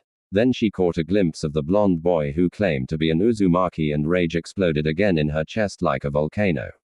He was looking at her with an eye full of pity and how dare he show pity on her, a real Uzumaki, while going around parading the Uzumaki name like a third-rate good. That's it. No running away. She'll show that bastard what a real Uzumaki can do. Begin. Karen immediately pulled out a cane from her pouch and threw it at Gar. Then she withdrew her hands and went through hand signs. Kana's shadow clone. The lone knife became 20 and all of them soared across the room aiming at the sand genin. A wall of sand immediately rose in front of him preventing the kanai from reaching Gar's body. Then all the knives exploded at the same time. The original kanai had explosive tags stuck on it. Whoa. What the hell? Ha exclaimed when the shock wave from the explosion reached his face, making his unkempt hair flying wildly. This is just overkill. Why do all those with the name Uzumaki like going around blowing stuff up like that? Sakura also groaned. HMP. Tamari snorted with a smirk. You think that kind of attack would be able to harm Gar? Think again. It's true. When the smoke of the explosion cleared, Gar was still standing there unharmed.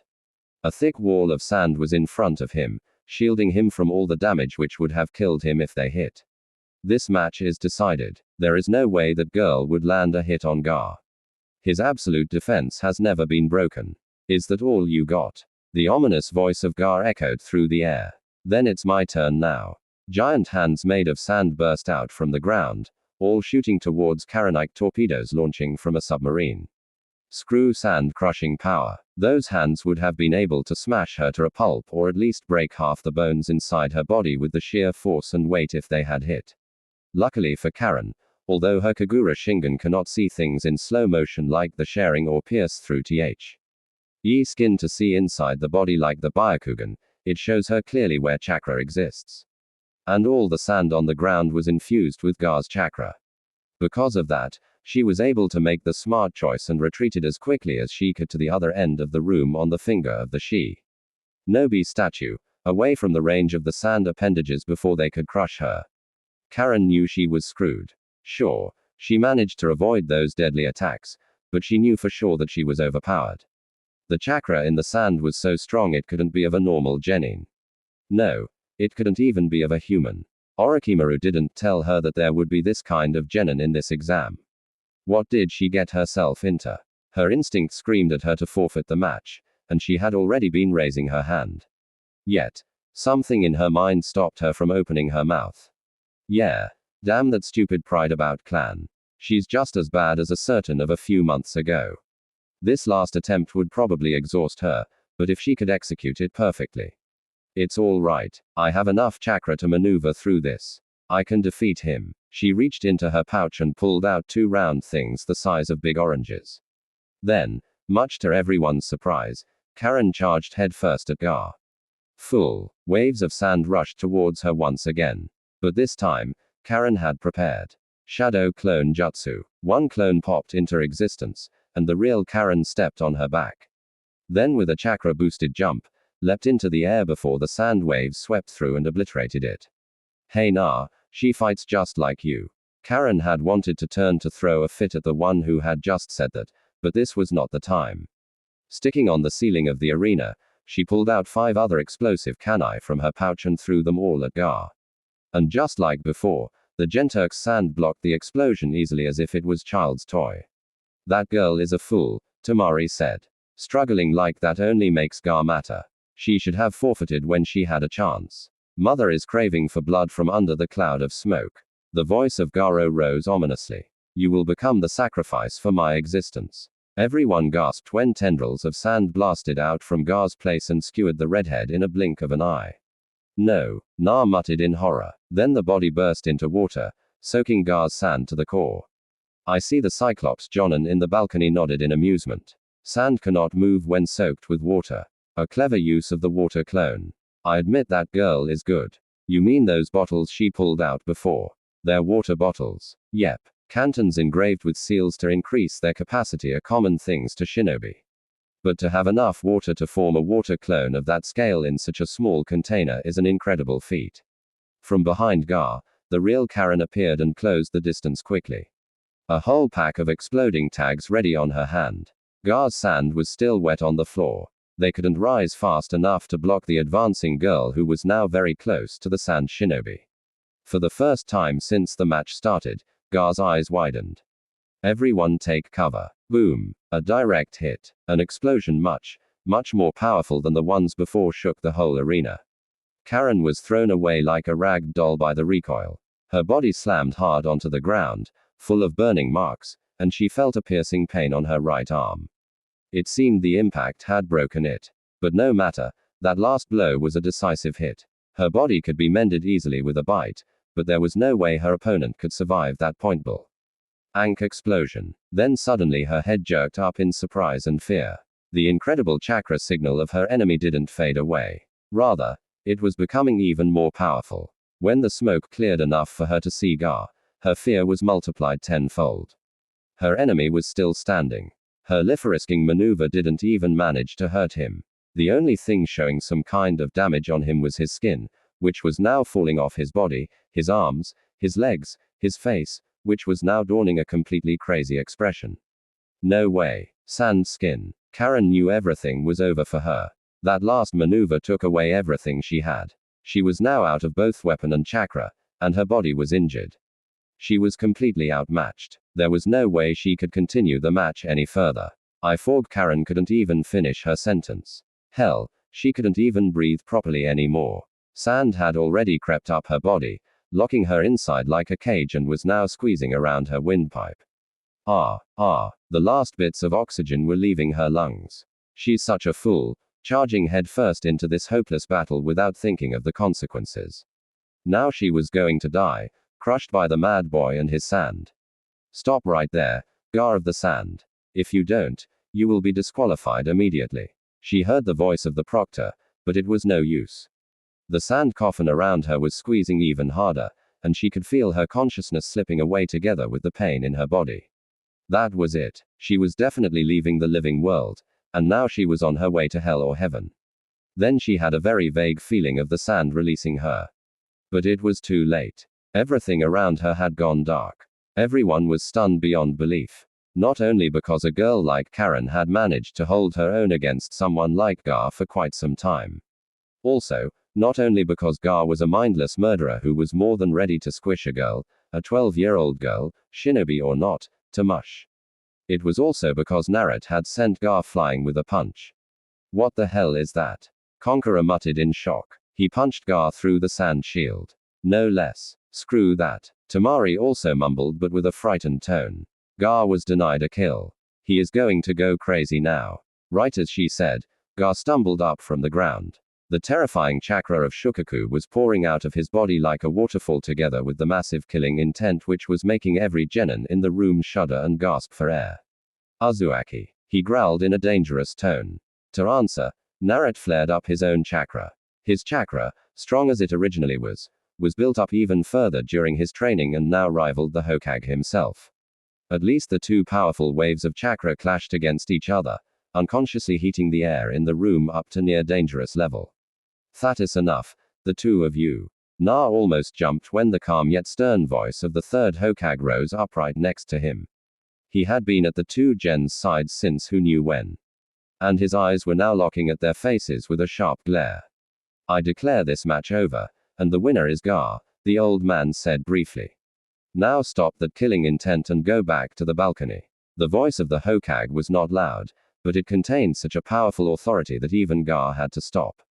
The Sand Ginurki recalled his sand back into the gourd and walked back to his team's place without another word, but not before throwing Naruto a deadly glare. Na refused to drop his gaze, but met the glare with his own until Garo looked away. Anyway, Hayat cleared his throat to get everyone's attention due to the odd number of competitors here. The last match of the preliminary will be a battle royale between the three remaining competitors. So will Kiba Inuzuka of Kanahega, Chojaro of Kurija, and Naruto Uzumaki of Kanaragaka come down here. Naruto blinked dumbly. What is a battle royale? Hayat sighed. Just think of it as a free-for-all fight between more than two fighters. Now that all of you are here, he added when seeing Ka and Chojaro jumping down from the balcony, can we start the match now? You bet, Naruto answered with a grin. Same here, Ka also smirked. Shoujo didn't say anything, only nodded timidly. Then the final match of the preliminary. Kiba Inuzuka vs Naruto vs Chojaro begin. Ka glanced at Naruto wearily. Since the mission to Waves, he had seen Naruto with another eye. The blonde was no longer the goofy dead last of the class who knew only silly pranks. Right now, he might be the most dangerous genin in this room, not considering that Garagai. He pulled out a soldier pill. He must finish him first and fast. Akamaru, get ready. Man-beast transfer. Haramakare release. Gigant form. Wah. Oh crap. A gigantic jammer made of chakra was swung down mercilessly on the two Konohans' heads. And by gigantic, I mean gigantic in bold and caps. Had it not been for the fact that construct made solely from chakra couldn't create shadows, its head would have covered the whole Na in darkness. There's absolutely no way to dodge this. Not in this closed arena. Earth-style concrete barricade. Naruto's voice suddenly boomed from the ground. Walls made of a very hard substance erected and formed 7 layers of dome around him. Ka and Akamaru. The layered barriers managed to surround the two boys and dog completely right before the mighty hammer descended down their heads, and the weapon collided with the dome instead. The first, second, third, and fourth layers of the dome were shattered, as if they're made of tissue paper. The fifth and sixth ones managed to slow down the bludgeon weapon, but the hammer still smashed through them before stopping at the final layer, where the chakra forming it finally dissipated. Well, Not before making that very same layer crumble to debris, though. Wah, what the hell is that? Is he trying to kill us?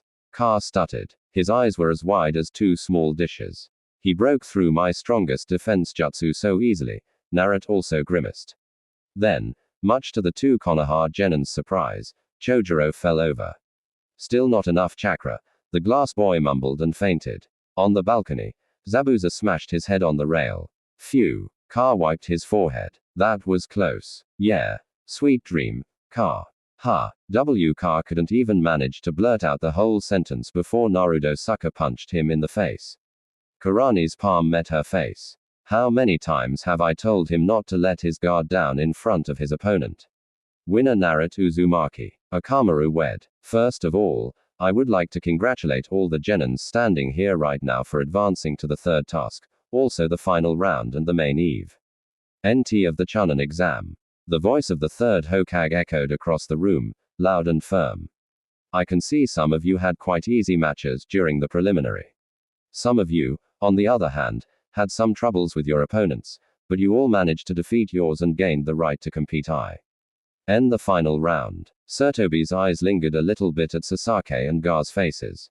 Then he continued, however, it will not be that easy anymore. Coming to this round, you are all considered the elite of your villages.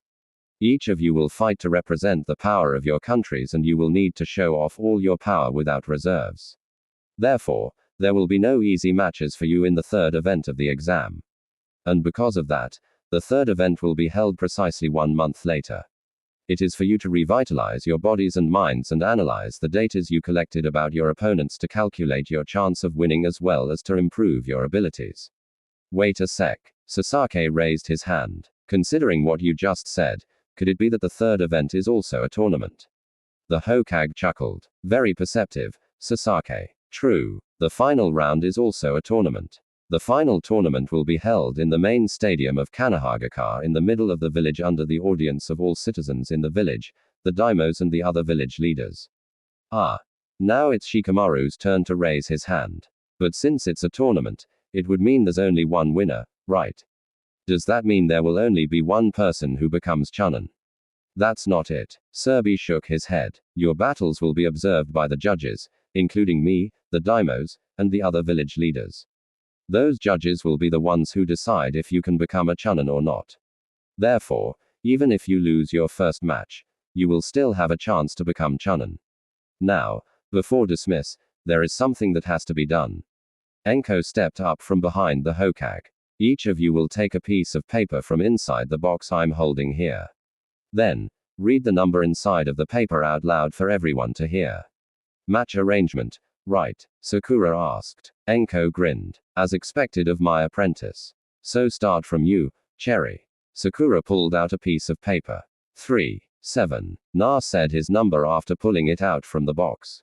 2. It was Sasuke. 1. Haku. 5. Tamari. 4. Nay. I got 9. Lee. 10. Tenten. Ha. 8. Gar. 6. So troublesome. Shikamaru. Done. Enko said happily, throwing the box away. So these will be the matches in the final round. Haku Mamaki vs Sasake Uchiha Sakura Haruno vs Neji Hyuga Tamari vs Shikamaru Nara Naruto Uzumaki vs Gaara Rocky vs Tenten. So our chance for a rematch is here. Sasake glanced at Haku. This time it will not be like the last time. I'm waiting for that day. Haku gave him a mock smile and curtsied. Yash. Tenten sons give everyone a match full of youth. Lee howled dramatically. I'd rather not, Tenten sighed. Great. My opponent is another violent woman. This is so troublesome, Shikamaru groaned, and a vein popped on Tamari's forehead. What do you mean, you lazy idiot? Well, if that's all, then you're okay to dismiss, Enko called out cheerfully, then popped away in a body flicker. All the other Jonin and Anbu also disappeared. When everyone started walking out of the arena, Sakura gritted her teeth. That nay, he didn't even bother to look at my face. Who does he think he is? The Pinkett suddenly cringed when she felt a hand patting her shoulder. She turned back and saw Naro looking at her. His eyes were full of warmth and encouragement, but at the same time, those sapphire orbs were also filled with seriousness. Don't worry, Sakura, he whispered.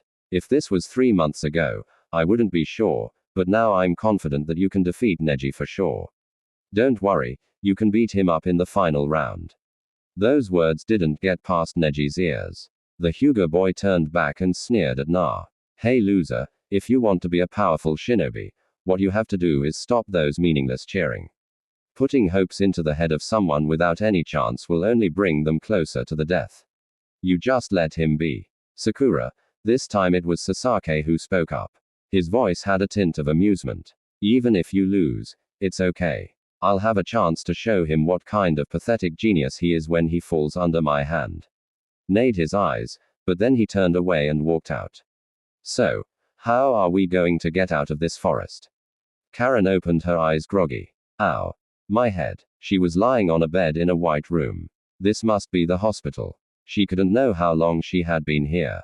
Maybe a few hours or 1 day, 2 days, who knows. The only thing she could remember was that she was being squeezed by the sand of the Suna boy. She winced. That experience was something she never wanted to enjoy another time. That boy, whatever he was, couldn't be impossible to be human. He enjoyed killing. That kind of bloodlust. She had only seen that kind of bloodlust in one person only before. And that person was Orochimaru. And everyone knows what kind of inhumane creature Orochimaru is. Yeah. Even Karen. Her ribs throbbed with pain again. Hello, Karen. Chan. Karen almost jumped from her bed when the face of a blonde with sapphire eyes hovered right in front of hers. Waha. Faha. Pervert. Slap. Ow. What the hell? Is that what you will do to pay back the one who saved your life? Na stumbled back and yelled, his hand rubbing the hand-shaped red print on his cheek. Karen's eyes widened. You're the fake bastard who goes around calling himself an Uzumaki. What? Na barked in outrage. How dare you? I'm as Uzumaki as you are. __. What kind of Uzumaki has blonde hair? Karen grabbed Naruto's shirt and also screamed even louder than Na. Well, sorry for only having my mother as an Uzumaki. Why you? If the two of you continue screaming like two banshees, I'll throw both of you out of the hospital immediately. Get it? Someone from outside screamed into the room. Karen released Na, but still glared at him with a scary look. I won't believe it. Finally, the redhead glowered. There is no way you are an Uzumaki. Even if it's only your mother, the only Uzumaki staying in Kanahagakure during the last 20 years is Kasha-sama, and she was dead 12 years ago. Naruto's eyes hardened and he turned away. I never said my parents were alive. Karen unconsciously clapped her hands over her mouth. If that's the truth and the blonde's parents were both dead. Wait, so your mother is Kusha-sama, the red-hot-blooded habanero, the one who's said to have wreaked havoc together with the 4th Hokage during the 3rd Shinobi World War. Karen's eyes bulged out in realization. No way. How can someone as famous as her be the mother of an idiot like you? You're definitely lying. Hey, why do you keep saying that I am an idiot? And I'm not lying, Narasted. Suddenly, another voice rose from the room's entrance. You might not believe it, but it is the truth, and I'd rather you keep it to yourself because it is a high-level secret of Kanahagakure. Na snapped his head towards the entrance and sighed in relief when he saw Jiraiya leaning at the door frame. Knew that I can find you here, Na. The Toad Sage grinned. Karen sat there, dumbfounded. This man was Jiraiya of the Sonnen, one of the most powerful and famous shinobi in the whole elemental continent. If he was the one who confirmed this, then maybe the blonde didn't lie at all. But now, family matters aside, suddenly Jiraiya appeared right in front of Karen so fast she couldn't even blink. I want to ask you a question. Are you working for Orochimaru? Karen's body cringed up slightly. How could the man in front of her know about that? I don't know what you're talking about, she lied coldly, diverting her gaze from the sage. But Jiraiya wasn't someone who was easy to trick. Don't lie to me, little Kunoiki. I've worked with Orochimaru for a long time. I can sense his presence on your body, even when he's not here. Your body reeks of his chakra and his smell. Besides, you think I don't know Kusagaka as Orochimaru's in anything but name. Kanahagakure's spy network is not something you can underestimate. Sweat started to roll down Karen's forehead.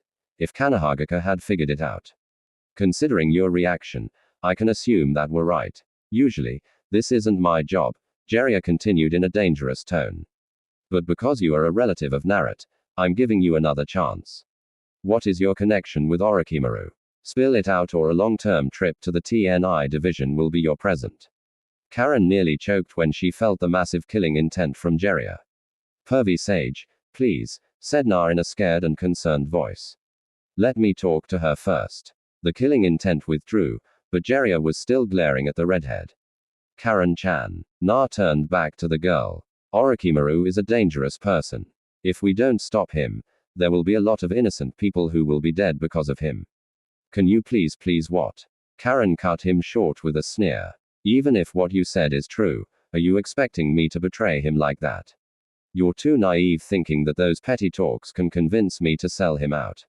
I bet all those Uzumaki things were also fabricated by you to trick me. Just throw me to your T&I, or whatever you call it. You're not scaring me. If she's not a girl, the author would say that she got balls. I can't understand, Karen-chan. Naruto cut in again. Why are you so loyal to that Orochimaru guy? He is so evil. He tried to steal my teammate's body when we're in the forest of death. Why do you love someone so inhumane that much? HMPPH. Karen snorted and turned away. Why should I tell you? Could it be you were somehow rescued by him before? Karen's neck froze on its way. How could that boy know? Na grimaced. It was true. Karen was just like Haku before the battle at the bridge. Karen-chan, one of my best friends, has the same past as you, but she's luckier than you. The man who saved her is definitely not a very good guy, but he still knows what it means to care for people close to him. Did Orochimaru ever do that to you? I don't think so. Even only meeting him once, I can say that. Someone who only wants others for their bodies cannot understand anything about friendship, families, or love. Karen wanted to retort, but she realized that she couldn't. What the blonde boy said was true. Orochimaru said that she was useful, but never before had he shown anything, that she was anything more than a tool that could be thrown away easily when her usefulness was exhausted. She had thought that it was okay as long as she could serve him with everything she had. But now, Orochimaru had lied to her when he said that the Uzumaki clan was extinct. Worse, he didn't even tell her that the exam had these kinds of insane genin. Surely, he would have known it. His plan with Sonaja and Kusagaka. Isn't that the proof that Orochimaru didn't consider her anything that might be important to him? And it didn't matter if she was dead or not. Oh. And about whether Naruto here is an Uzumaki or not, I took a sample of your hair and conducted a DNA analysis when you were asleep, and this is the result. Jiraiya pulled out a sheet of paper and gave it to the redhead.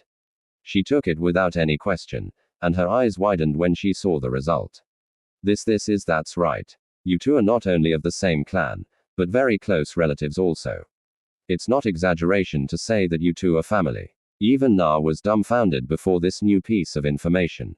Is that true? Karen-chan is really my family. Karen's head felt like spinning. She had a family. Could it really? Everything in this was too good to be true. But the proof was still there right in front of her.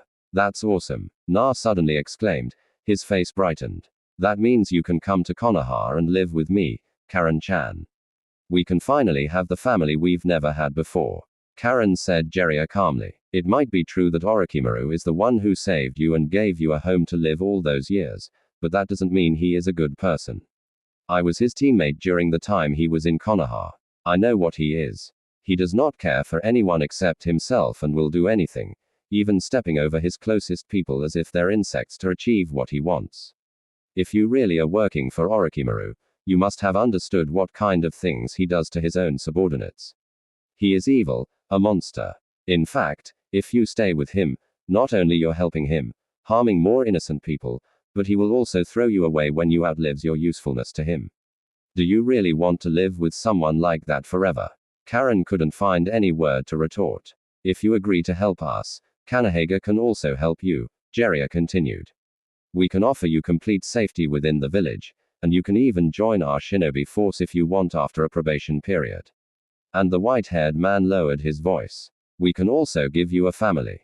A real family. What do you think? Finally, when she managed to open her mouth, she said, I need time to think about it. Please leave me alone, Karen-chan. Please, she snapped, and Na flinched, knowing there wasn't anything else he could do for now. Jiraiya grabbed his shoulder, and the two males stood up and walked out of the room. Please think of it clearly. Okay, Karen-chan. Before disappearing behind the door, the blonde boy still turned back and pleaded. When the pair was gone, Karen silently activated her Kagura Shingen. She had expected guards outside of the room, but to her surprises, there was no one out there. She could have run away any time. But instead of doing that, for some reasons, she flopped back to the bed and stared at the ceiling. The two had struck her weakest point. It was true that even in Orochimaru's care, Karen was not evil at heart. The greatest wish of her was a real family, a family with people like her, not with those monstrosities Orochimaru called his subordinates. The two hadn't left any guard outside the room. That meant they trusted her. But can she just throw everything away and betray Orochimaru, the one who used to save her life like that? What should I do? Ha! Sakura's fist struck the training post with a force so great the post shook ominously and a bit of wood dust flew from the point where she hit. She stumbled back, panting heavily. Although her stamina and muscle power had taken a huge leap comparing to what she'd had a few months ago, it still couldn't even compare to Naruto's ridiculous stamina, or at least Sasake-kun's. Don't force yourself too hard, Sakura. Take a rest first. Sakura turned back and saw Kakashi walking towards her with Anko next to him grinning towards her. Sensei. She breathed out and slumped on the ground. I thought you're training Sasake, __. Well, he's done for today. Besides, Sasake isn't my only student, right? I told you I would train all of you for the final match separately after all. Kakashi answered her with an eye smile. Soccer aside, Sensei, I don't think I can do it. No matter how much I try, I cannot. Before, I thought I would give him a lesson in our fight. But the more I think of it, the more impossible it seems to be to me. I'm just a girl from a normal civilian family, and he is a genius of the famous Haugen with a Kekgenka, no less. Don't worry, Sakura. Kakashi rubbed the pinket's hair. There's still a lot of time to train. You can do it. You don't understand, snapped Sakura. Didn't you see what happened to Hinata when she tried to fight him? She was nearly killed. And not only him, that Gar boy also. Tears welled out of Sakura's eyes. I'm scared, Sensei. I don't want to die. Oi. Sakura. Ha. The next thing Sakura knew was that she was sprawling on the ground, courtesy of a punch from Anko. You idiot. I didn't teach you to be a coward. What is the meaning of all those training I gave you if you just insist on running away like that? But Anko didn't let her finish. Only in life and death situation can people grow up. If you're that scared of dying, then go on.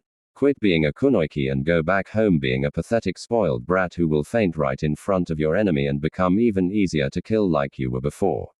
This is the world of shinobi, not of pathetic romance dramas where boys come out of nowhere to rescue you.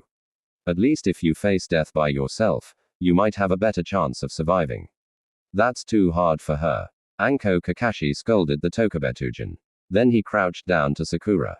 Sakura, it's normal for a person to be scared of things. But if you're scared and you run away from it, you will run away from it forever. You're not scared of fighting. The only thing you're afraid about is yourself. You're afraid that your ability is nothing comparing to them. That you are just a normal civilian girl when they're geniuses. Am I right? When Sakura nodded dumbly, he continued. Don't believe what that Nae said. Sakura, there is no rule saying that people cannot change themselves. Looking at Guy right now, have you ever thought that he used to be a loser who could not even use any technique except a little taijutsu? Sakura's eyes widened when she heard this little piece of information. Are really even Guy-sensei? Yep.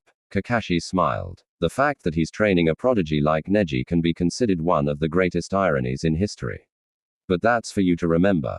Even the most incompetent failure can someday become powerful if they put their heart and soul into their efforts. Sakura's mind lingered back to a certain blonde whiskered genin in her team. Besides, Kakashi added and stood back up. That is the reason why I and Anko are here, right? We're going to turn you into a force that no one will be able to underestimate. Sakura smiled and wiped her tears away. Thank you, Kakashi-sensei. Anko-sensei. What do you mean? Kabuto escaped from the prison. I'm sorry, Abiki-san, but all the Anbu members assigned to guard his prison cell had already been murdered brutally when we arrived. Furthermore, the entrance of the cell looks like it was smashed apart from the outside. It's like someone broke in and rescued him. Not that he broke out of the cell by himself. Damn it. Abeki gritted his teeth. This is not going to be good. Two figures, one male, one female, was walking on the trail leading to Kanahagaka's Great Gate. Ah. Finally. I've been longing to try the famous hot ring of Kanahagaka. My lady, we're not here to play. Yeah, Mo, you're just like an old geezer. The two guards, Ormo and Katsu, spotted the advancing newcomers from afar. As the gate guarding specialists they were, they quickly pulled out their weapons and blocked the way of the two. Halt. State your purpose in business. The man of the two immediately jumped in front of the woman. Veins bulged up at the side of his eye patch. And Ormo Katetsu, stop. There are special guests, and you will let them through. The two Eternal Chunin turned back and bowed hastily. Lord Hokage Hisan Serbi walked out from the gate and smiled. Welcome to Kanahagaka, Lady Mazukage in the forest at the outskirt of Konoha. Thank you for the timely rescue. Orochimaru-sama. Orochimaru hissed out a laugh. You don't think I will go and rescue you, do you, Kabuto? I didn't say that, my lord. Kabuto hastily corrected himself. I just didn't expect Konoha to see through my cover. They're better than I thought. You know too much, Kabuto. Orochimaru hissed. I cannot let you fall into the hand of Konoha. What if they manage to get the details of my plan from you? Kabuto's eyes gleamed under his glasses. So you still don't trust me? And what if I don't? Kabuto Orochimaru answered still with the snake-like tone. But now there was a hint of amusement in his voice and killing intent too. Kabuto gulped. Suddenly, the feeling of death stopped, and Orochimaru laughed. Just kidding, my dear boy. Without you, how can I do all those experiments with body modification? And you're a good spy, too. By the way, I have some good news for you. The 3 sacrifices we prepared were perfect. No sign of adverse reaction, and they're living now, very healthy. Why, yeah, that's good, Kabuto mumbled. And it seems Karen was also captured. Do you plan to go rescue her? Orochimaru laughed again. That girl, despite being an Uzumaki, she doesn't show any good quality except for that healing blood. No chakra chain, no talent in sealing jutsu, no exceptional chakra, nothing.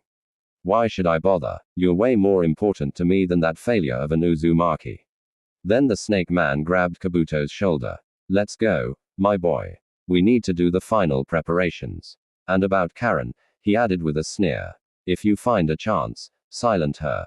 Clothes check, headband check, weapon check. I thought you'll have to care about more important things than those trivial. Naruto-kun, you're going to war today, remember? Sure, Ma-chan. But there's nothing wrong with making myself a little bit cooler.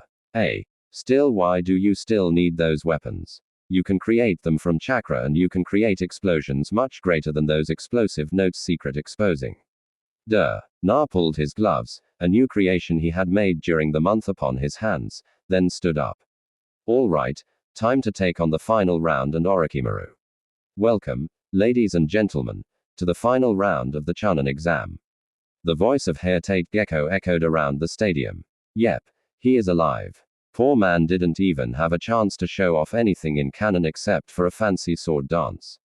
But maybe he will not have any showtime in this story either. Hey, fourth wall breaking aside, right now the 10 final combatants were standing in the field facing all the audiences who were screaming.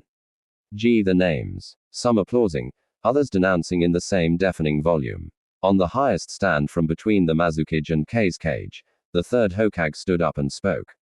His voice boomed through the air, overwhelmed even the screaming of the crowd. Now, potential genin of all the villages.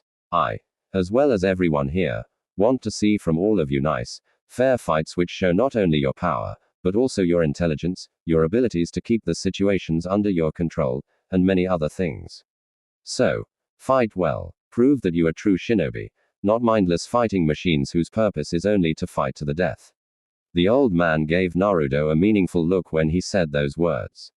Applauses rose from the crowd. You know what? I bet someone out there is seething in anger hearing that speech from the old man. Kurama snickered. I know. Na smirked inwardly. Wonder what that bastard had been doing during the invasion in our time. His hands closed into fists when he thought about Danzo.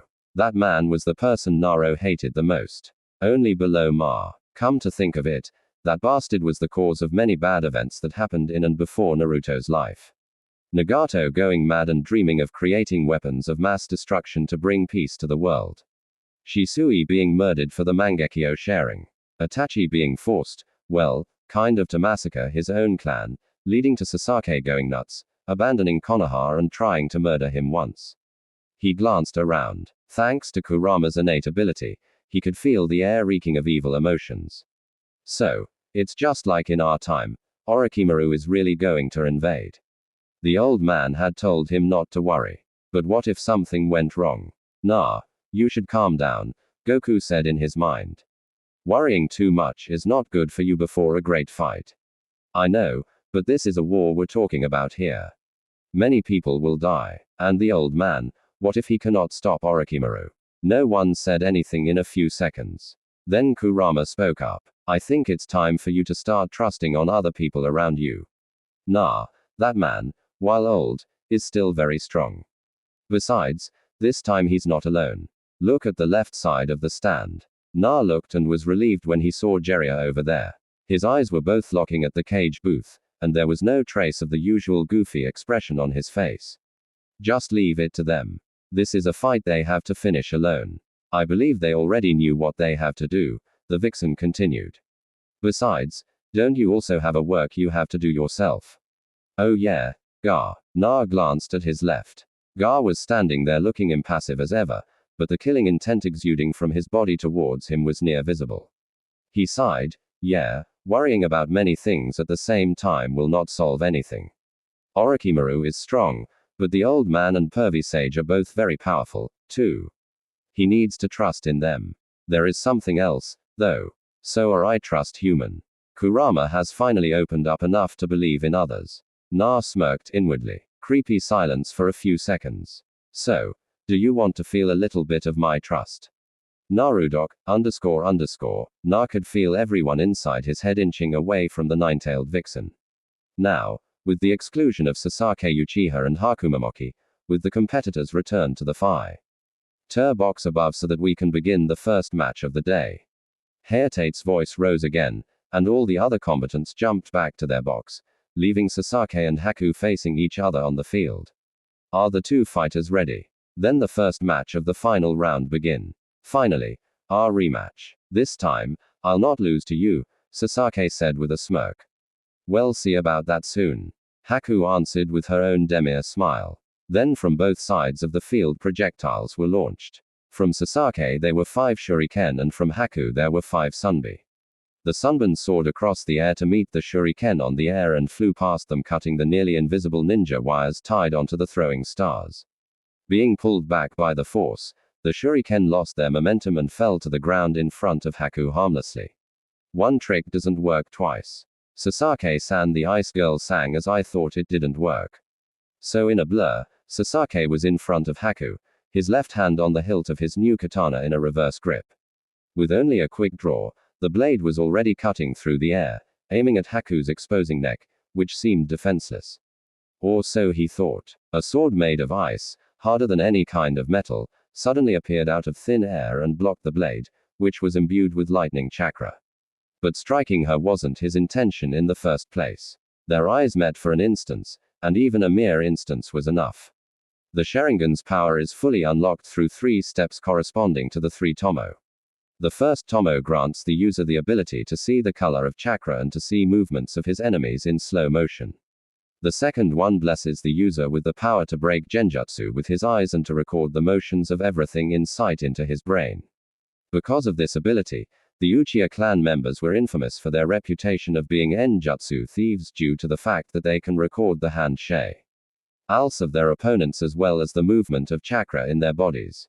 And the last Tomo, the ultimate state of a normal Sharingan, besides boosting all the above powers to the maximum limit, grants the user the ability to cast potent genjutsu with just a glance of his eyes. It is this ability which made the Uchiha the most fearsome force on the battlefield. Just because of a simple fact, very few people can fight without looking at the enemy's eyes. Especially in close combat, from a distance, it is possible to negate the Sharingan's ability of casting genjutsu by looking at his feet. But in such a close range, there's no way Haku could avoid his eyes. But in less than a second, Sasaki knew something was wrong. His body suddenly felt numb.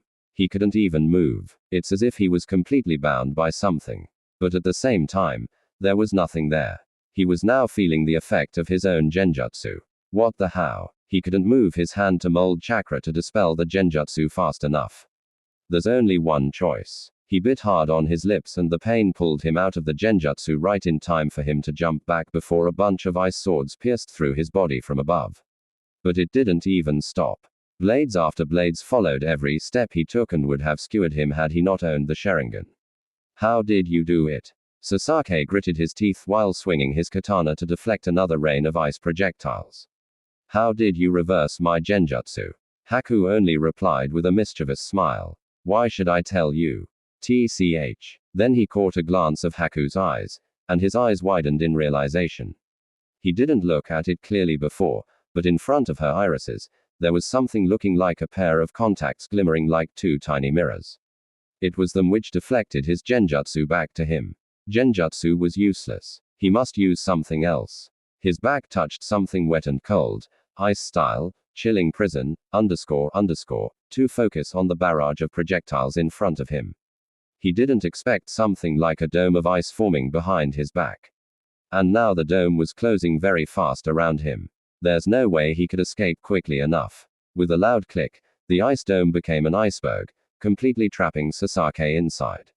Sasaki tried to struggle. He couldn't. The round iceberg didn't just trap him inside. It also totally restrained his movement. He was frozen in place. Literally, the Uchiha grimaced. Being frozen like this, very soon there wouldn't be enough oxygen for him to stay alive. Or maybe his body would freeze to death in this icicle prison. Breaking out of there with fire jutsu was not an option either. With his arms locked in place like this, he couldn't make hand seals. Besides, having fought Haku before, he knew that her ice couldn't be melted just by normal fire jutsu. Furthermore, if he even managed to do that, there's a very high chance he would charl himself, too. The air was starting to become harder to breathe. There's no other choice. It's time to reveal the fruit of his training. Sir Proctor, it seems Sasuke-san will not get out of there for a long time. Haku turned to Hayate with a smile. So, what do we do now? Hayate coughed. Oh well, if it had come to this, the winner of this match is the Proctor's words were cut off abruptly because of the sudden loud rumble coming from the ice block. Vibration. What the Haku stammered and took a step back, falling into stance immediately. Break year to Haku's surprise and horror, the iceberg started melting. No, not melting. It was falling apart. It's only a few seconds before Sasaki emerged completely from the ice prison. A little pale, but still completely healthy. How? This time it's Haku's turn to grimace. How did you break my chilling prison? And just like before, Sasaki replied with a mischievous smile. Why should I tell you, Haku? Somewhere on the stands, snickers rose. What is that jutsu? Shoji asked while chewing like crazy on his chips. It is lightning. Everyone turned to Zabuza, who had just blurted out that answer. It's the vibrating nature of lightning element chakra. The mist swordsman glared at Kakashi.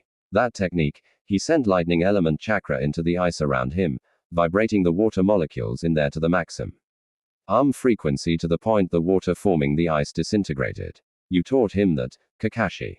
The masked Jonin chuckled. Sorry, but I didn't. Sasaki was the one who created it when I taught him about lightning element. I only helped him completing it. That jutsu is not as strong as the Chidori when it comes to killing, but in a way it is even more powerful and destructive than my jutsu. Woohoo! Sasaki, is so awesome. Ino cheered loudly. Sasaki, that boy, he's such an incredible kid. Kakashi thought it will be a disaster if someone like him falls into evil hands. So, back to the start again, are we? Haku smiled. Sasaki smirked and answered, yeah, but this time things will be different. Fire style, Phoenix Flower Jutsu. Balls of fire erupted from Sasuke's mouth and flew towards Haku with the speed of cannonballs. With a quick hand sign, a slab of ice rose in front of Haku like a wall, protecting her when the bullets of fire bombarded it one after another. Her eyes narrowed when the rather thick and heavy ice barrier shook dangerously with each impact. The power of his fire jutsu increased. Then her eyes widened when a blue blade of lightning chakra pierced through the ice slab. She quickly leaned aside to avoid it, but it still managed to graze through her left shoulder. Ah! Her arm suddenly felt numb, as if she'd just stuck it into a huge block of the coldest ice in the world. Surprised, she heard Sasik's voice from behind the ice slab. Your ice might be so strong that even fire cannot melt.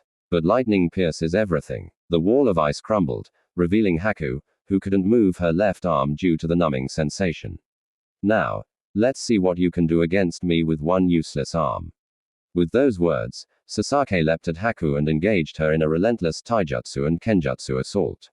But with one arm lacking, it seemed she couldn't hold herself as good as before. Finally, with a quick thrust, Sasuke's sword impaled her in the stomach. On the stands, a loud gasp echoed. Oi! Sasaki, Na exclaimed in horror. You didn't have to go that far. Don't worry, Na, it's not over yet. Look closely. Down at the arena, Sasuke's victorious smirk morphed into a horrified gape when the Haku in front of him turned into a block of ice. Said ice was now creeping up the blade of the katana in a very fast pace. The Uchiha immediately let go of his sword right before the ice completely froze the hilt. Seriously, Sasuke's the silky voice of Haku rose from behind him.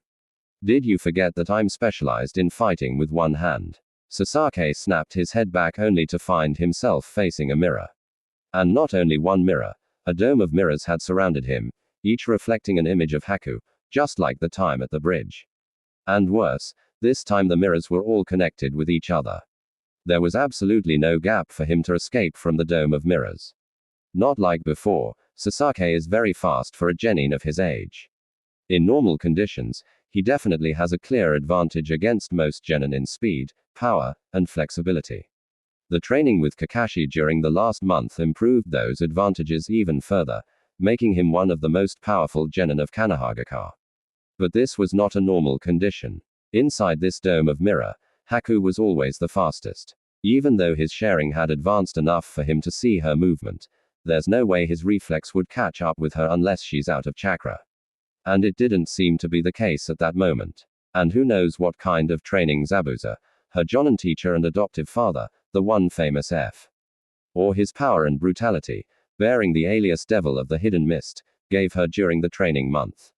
Okay, Sasaki, think what did you do the last time you're trapped in this jutsu? The last time his fire jutsu together with Naruto's wind jutsu had blown up the mirror dome. But there's no Naruto here now. From a mirror, Haku's body started emerging, ready for the assault that would finish Sasaki off. Wait, she has to leave the mirror if she wants to strike me. If that's the case, he has a way. It would cost a lot of chakra, but it's now or never. Haku emerged completely from the mirror and started ricocheting between mirrors while pelting Sasaki with her sun. The Uchiha winced when the deadly needles stabbed into his body. Not yet. It's not ready yet. A few more seconds. Haku flew towards him, a bunch of sunbi on her hand, ready for the finishing strike. Now, Chidori. Current lightning blasted out from Sasuke's body, lighting up the whole ice dome, making it look like a disco ball when looking from the outside. The air was suddenly full of Haku's screams of pain and horror, startling everyone in the stadium. What the Zabuza muttered. What's happening in there? Don't tell me. Sasuke's voice rose from inside the dome. Surrender now or you will die. The walls of ice crumbled down, revealing an awkward scene. Sasaki was sprawling face down on the ground, breathing hard. His clothes were torn and sleazy. And under him was a blushing and trembling Haku, whose eyes were full of tears and limbs were pinned down under Boy's arms and legs.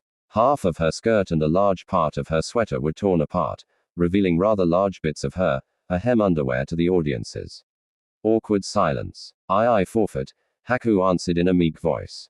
But since you've done this to me, you'll need to take responsibility. Die, Uchiha. Sasaki had to scramble out of the way when Kubiki soared through the air, aiming for his neck. What the hell? Die. Let's just say right now, Sasuke was running faster than even Lee with his weights removed and with a tired body, no less. While Sasaki was running for his life with Zabuza right behind him, Kubiki Boko swinging haphazardly, Naruto jumped down to the arena and picked Haku up bridal style. You did that on purpose, did you, Haku-chan? He deadpanned. The girl only giggled mischievously in response. Na sighed. I can't believe you're such a sore loser. What are you doing? He raised an eyebrow when Haku started rubbing her cheek on his chest. You smell so good, she answered in a dreamy voice. Na really wanted to facepalm, but if he did that, he would drop her. So, he had to satisfy himself with a deep sigh. Luckily for him, Zabuza was too busy trying to maim Sasaki to see the rather intimate actions of the two children. Somewhere else, Hinata bolted up from her bed. Naruto is being violated. Then she felt over back into her coma again. Dear Kami, Hinata-san. Okay, Hayate said awkwardly. Since Haku has forfeited, the winner of this match is Sasuke Ueha. Ruku-chan is so cute. Do you think so? Hokage-sama K's Cage-sama. Mei giggled in the cage box. Hai smiled. Indeed, she is a rather interesting genin you have there. Mizukage-sama. What she used is the ice-style Kekgenka, right? Interesting. And the Uchiha's power. Nice. From under his veil, the voice of the cage's cage also rose up. There was a very slight hint of hunger in that voice, so tiny that almost no one could hear it, but that didn't escape the ears of the third Hokage. Hirozen's eyes narrowed slightly for a moment, but it went away as quickly as it had come, and he smiled again. Well, I assure you that there are still many other interesting things you haven't seen. K's Cage-sama. Finally, after Kakashi and two other John managed to restrain Zabuza and pull him back to the stand, Sasaki finally dragged himself up to the box for contestants. He looked half dead. Are you okay? Na raised an eyebrow. Do you even have to ask? Sasaki breathed out in exhaustion.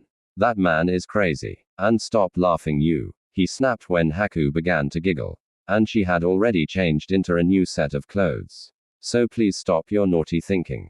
Everyone, minus Gar of course, broke into laughter. Even Neji, who's supposed to be the cool and stoic Hanger, also smirked slightly, except for one person. And somehow, Naruto was the only one who noticed that. The others were too busy laughing and teasing Sasaki or in Sasuke's place, fuming in rage and sputtering meaningless noises to notice.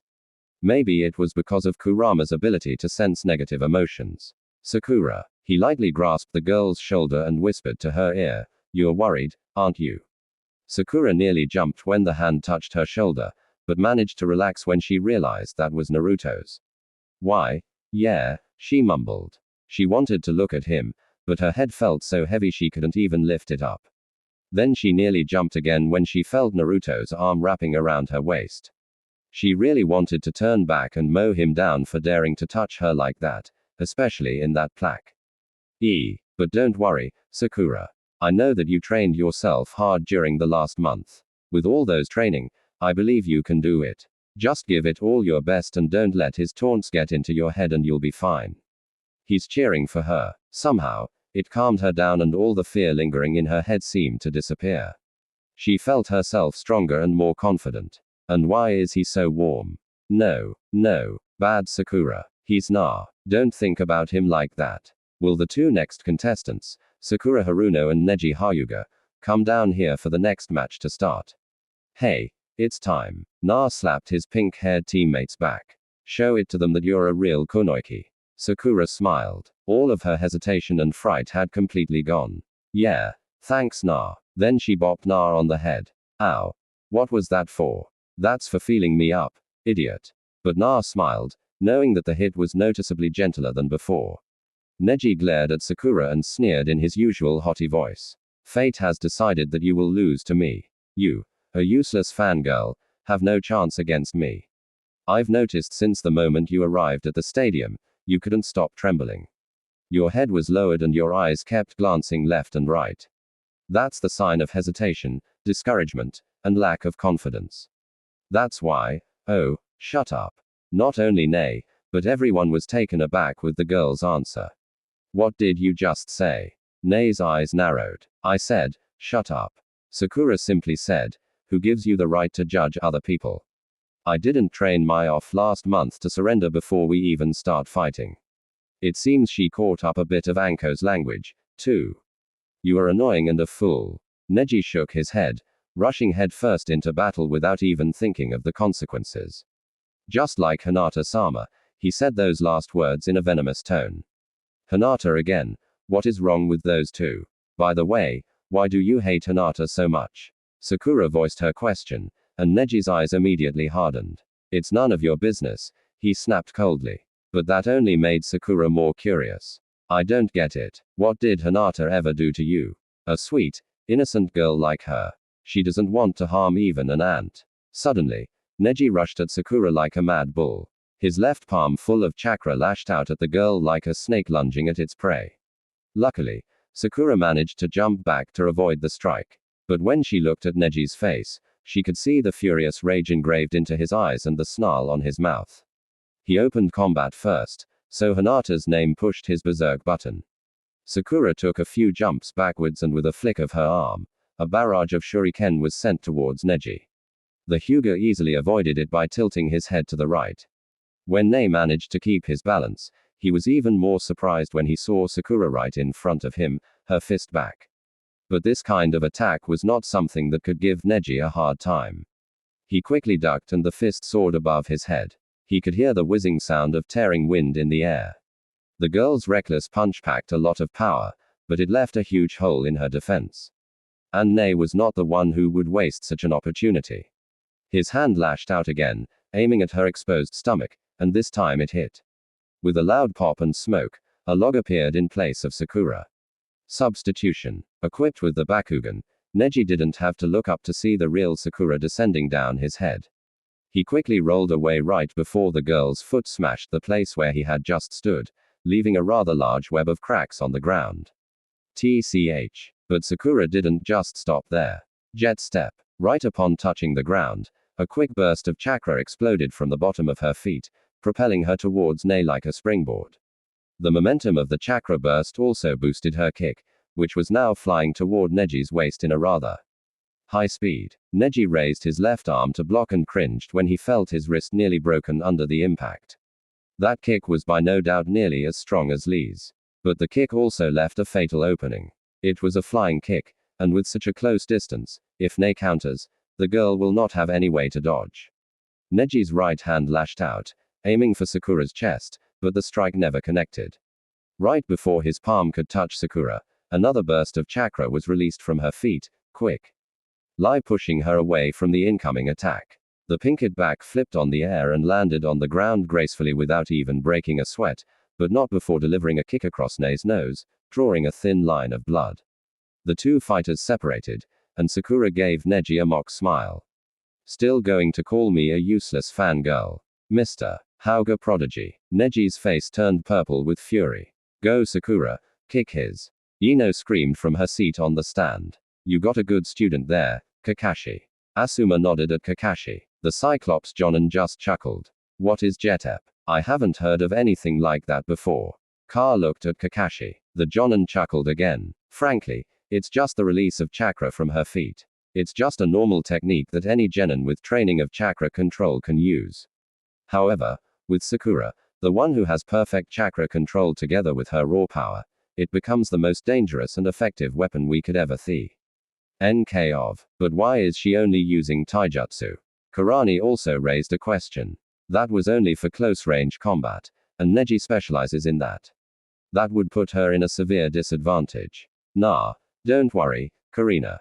Kakashi answered her with an eye smile. Sakura might be excellent in chakra control and genjutsu, but actually the skill she has the most potential in is taijutsu. I believe she will be able to hold her own and defeat Neji. You're kidding. Karani gasped in disbelief. You think I don't know who that girl is? She's a fangirl of the Uchiha who just started training seriously for more than a month. And you let her fight against Neji, the Hyuga prodigy with only taijutsu. Haven't you noticed what happened to Hinata? And she was the member of the Hyuga clan, no less. I have to agree with Karani here, Kakashi. Guy also said, it's youthful to trust in your student, but this is very irresponsible of you. If this continues, she will get hurt. Kakashi turned to Guy and Kurini. Guy, you of all people don't have the right to tell me that. You think I don't know that you taught forbidden jutsu to one of your genin? Do you know that it can kill him? And you let another fall so deep into hatred and vengeance he now become like this. He glanced at Neji in the arena. What kind of irresponsible teacher is that? The words of Kakashi stunned Guy for a moment. He opened his mouth to retort, but Kakashi raised one hand to stop him. Just keep watching, guy. You will understand why Sakura will win this match. After all, she still hasn't shown up all of her tricks. There are things that users of only taijutsu cannot do. It's true that Sakura did push herself to the limit during her training days and had improved so much that there was no trace of the old fangirl Sakura left on her. But Nei was not called the genius of the Hyuga clan for naught. Sakura's attacks, while deadly, were not unpredictable. As a specialist in taijutsu, he got himself familiar with most of Sakura's attack pattern after trading only a few blows, and soon he was finally able to push the girl back. It was a miracle Sakura didn't let him land any decisive blow on her body. A quick push from Neji made Sakura jump back a few steps. She crouched back into her stance, breathing heavily. Have you realized the difference between our strength? From the middle of the arena, the voice of Neji rose again. You are just trying in vain. No matter how hard you try, you can never defeat me. Trying to change yourself through hard work is just an illusion. The pink kid grimaced. It's true. Even with all those blows, I couldn't even land a clean hit on him. He's just too strong. Do I have any hope? Then she shook her head. This is not the time for thinking about that. I'm here to win, and I've prepared so much for this. There is no time for hesitation. It's time for her to change tactic. If power isn't effective, speed will be the next thing to try. Jet step. Nice eyes narrowed. What is she going to do? Second shift. The ground under Sakura's feet exploded and the girl flew towards Neji with the speed of a rocket. If jet step, first shift is the quick constant release of chakra to make Sakura's movement faster and more flexible. The second shift is a powerful concentrated burst of chakra released in an instant to make her body a bullet shot from a gun. Humans' eyes, Kekgenka or not, might be able to see the way a bullet flies at them. But evading it is a completely different matter. The Hyuga's eyes could see the movement, but his body couldn't follow it fast enough. Only through sheer luck and reflex did he manage to avoid the fist of the girl from caving his face in, but it still grazed across the side of his face and ripped hide off his head. The headband fell to the ground with a loud clang. Sakura turned and with another explosion of chakra flew at Neji again, her fist launching another punch. And this time it met the target, or more exactly, it should have. There was a layer of chakra surrounding Neji's body. Her punch, although enhanced with the boost of speed, couldn't get through it and rotation. Sakura was thrown away violently when the dome of chakra erupted from the Hyuga's body. She fell mercilessly on the ground with a loud thud and winced when feeling the bone in her left arm cracked slightly by the impact. On the stand, Hiashi Hyuga's eyes narrowed rotation. How can it be? It's the special technique only passed down to the heirs of the clan. Did he master it on his own? What is that? Sakura breathed out and Nei smirked. This is the Haugen's absolute defense, revolving heaven. You cannot. I'm not asking about that. I'm asking about that. Her finger was pointing at Neji's forehead where the symbol of the caged bird seal lay. Nice eyes hardened. So, you saw this. If you really want to know, this is the symbol of the Hyuga clan's curse of hatred. A mark showing the fate of the branch house members. And this, his voice suddenly turned to a snarl, is the reason why my father was killed by the main family. The branch house has the fate of becoming the ones who protect members of the main house. And the destiny was marked with this caged bird seal. When I was 4, I was turned into the bird in the cage through this curse. They're not simply for decoration. They are also the tool of the main house to seal the Byakugan off when we die and to keep us in place like dog leashes. The Hyuga's hands curled into fists. One night, Hinata-sama was kidnapped by someone.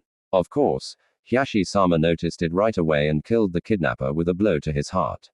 Do you know who he was? He was the ambassador of Kumogic who was in Konoha that day to sign an alliance with the village. A murmur spread through the audience. Because of that, Kumo and Konoha nearly got into a war. Neji spat out with a hateful glare. But then Konoha got an excellent idea to prevent that from happening, offering the body of a Hyuga with the Byakugan as peace treaty. And whose body it was? Of course, it was my father's. He was killed by the main house to replace Hiashi-sama, who was too precious for them to lose. This time, a loud gasp echoed through the stadium. There were people who knew about the Hyuga clan affair before, but hearing it out from a member of the clan made it sound 10 times worse. Some eyes glanced at Hiashi, who was now trying his best not to bury his face in his hands. Is it true, Sensei? Ino looked at Guy. Is it true that Hinata's dad killed Neji's dad? I don't know. The Taiyatsu master shook his head. I have asked Neji about this before, but he didn't answer. I don't even know what he's just said was true or not. The Hyuga clan likes to keep their secrets for themselves. So that's it. Sakura murmured. She had arrived here with the only intention to defeat the Haug jerk at first, but she didn't expect that there was such a long history behind the boy. That's the reason why you're so hostile against Hinata.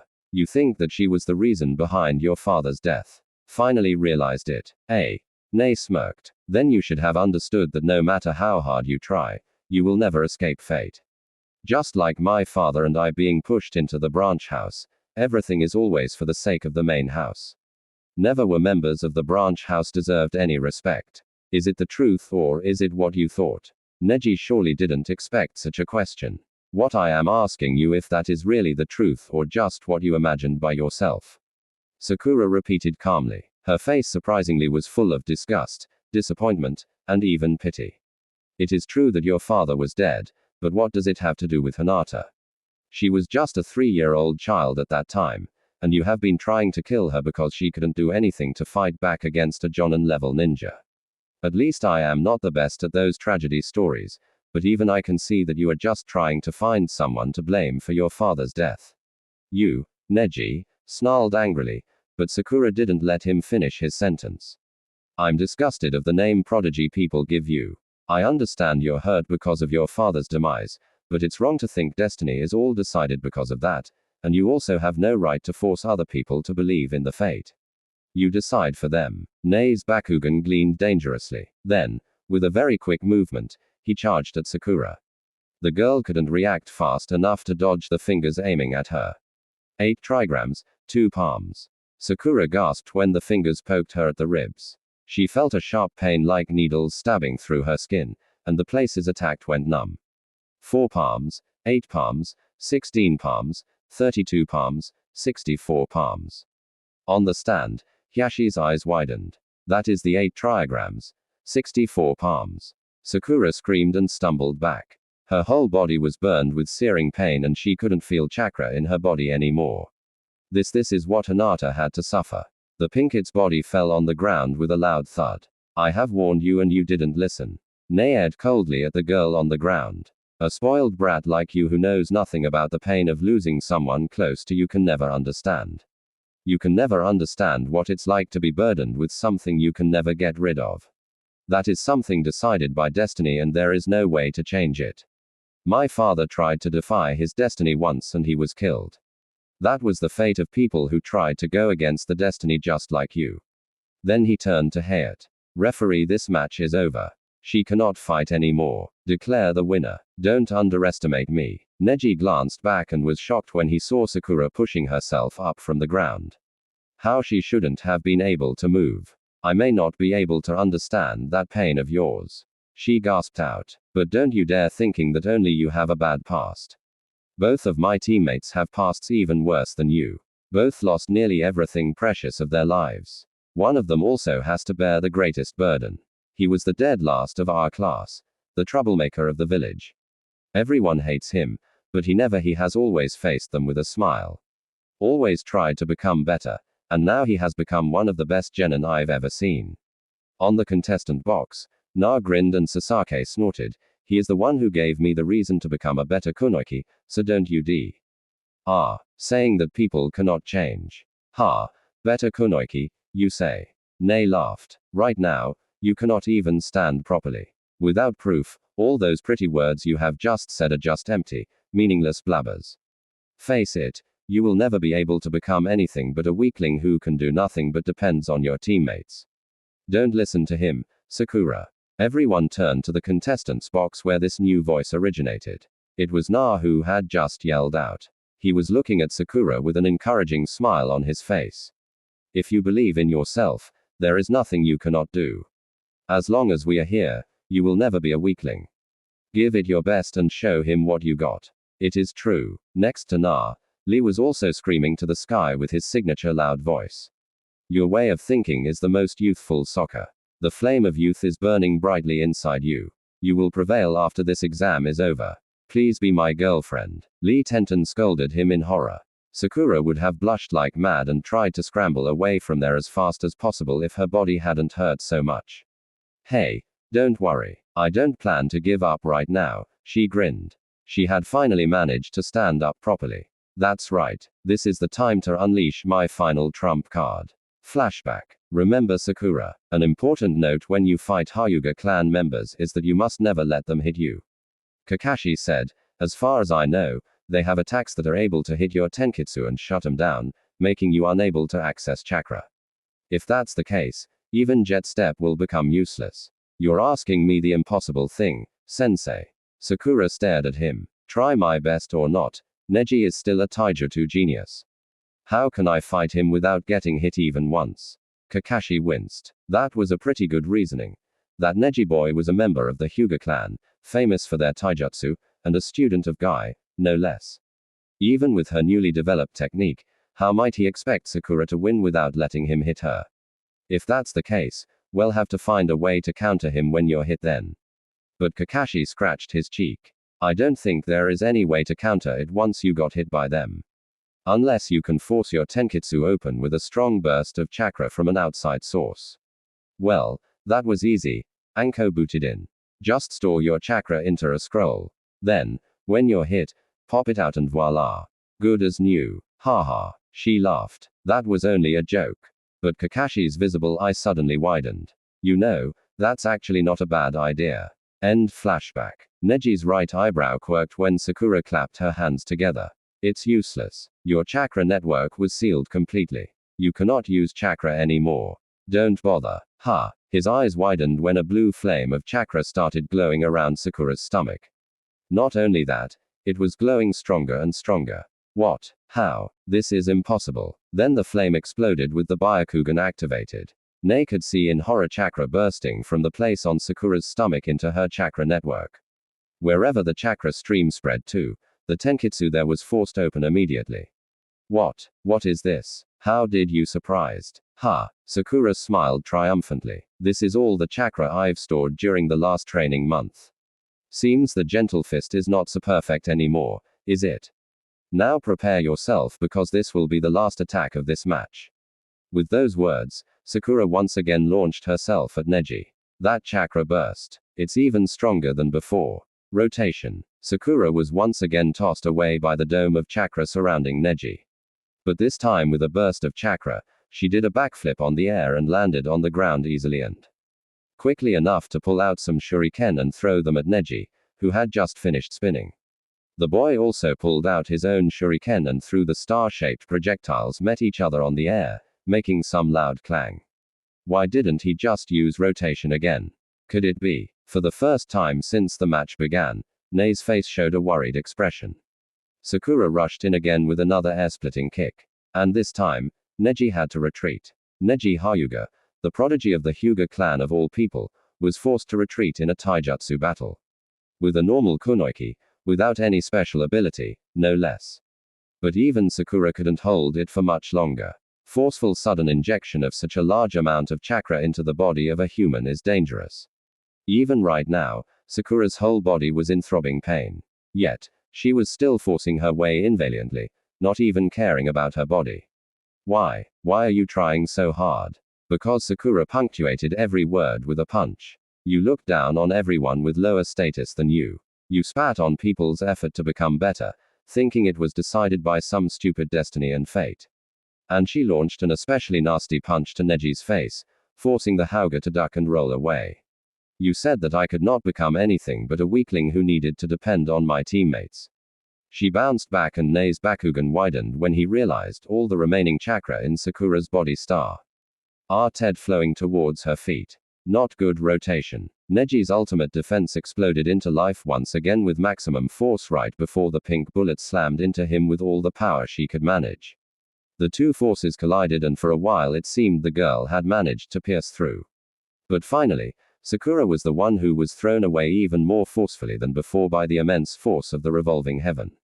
Even in the hand of a genin, the ultimate defensive jutsu of the Hyuga clan is still not a force that can be underestimated.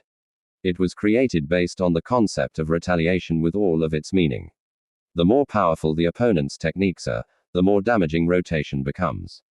And with the speed and power Sakura was exuding right now, it was no wonder why she was blown away so violently. Most people didn't even notice the sunburn flying out of Sakura's sleeve towards the spinning dome. Sinbun, different from Kanai, is very small and slim, and thus faster and harder to be noticed from afar, as Haku had, very clearly and painfully for her enemies proved it. And it is even more dangerous with an exploding tag wrapping outside. The Bakugan has a vision of 360 degrees, so even when spinning, Neji could still see everything around him without getting dizzy. Therefore, it is not a big surprise to see the very same eyes widening in horror when he saw the lone sunburn advancing towards him as the dome of chakra around him started regicking in size and exploded when his rotation completely dissipated. Just remember everyone, even if you don't have stupidly humongous tailed beast chakra or fancy exploding plane enjutsu, you can still make some nice booms with just papers with weird symbols on them. She timed the explosion so perfectly right after my rotation completely finished. What is she? What happened from the stand? Kerr and I exclaimed. Where did that explosion come from? It's from Sakura. Right before she crashed on the ground, Kakashi explained. They're both down, Ino said pointing at the arena. It was true. Right now, both Sakura and Neji were sprawling on the ground. Who will be the winner? Then Ne was the one who managed to push himself up first. The boy's body was full of bruises. He was breathing heavily and his Bakugan were deactivated.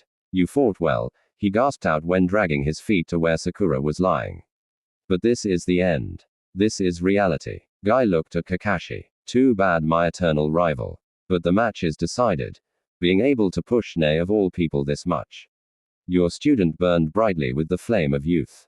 It's a pity she lost. I wouldn't say that so soon if I were you, Guy. Kakashi answered him in a triumphant tone. What? That was also what Ne exclaimed when two hands emerged from the ground and grabbed his legs. Earth-style headhunter jutsu.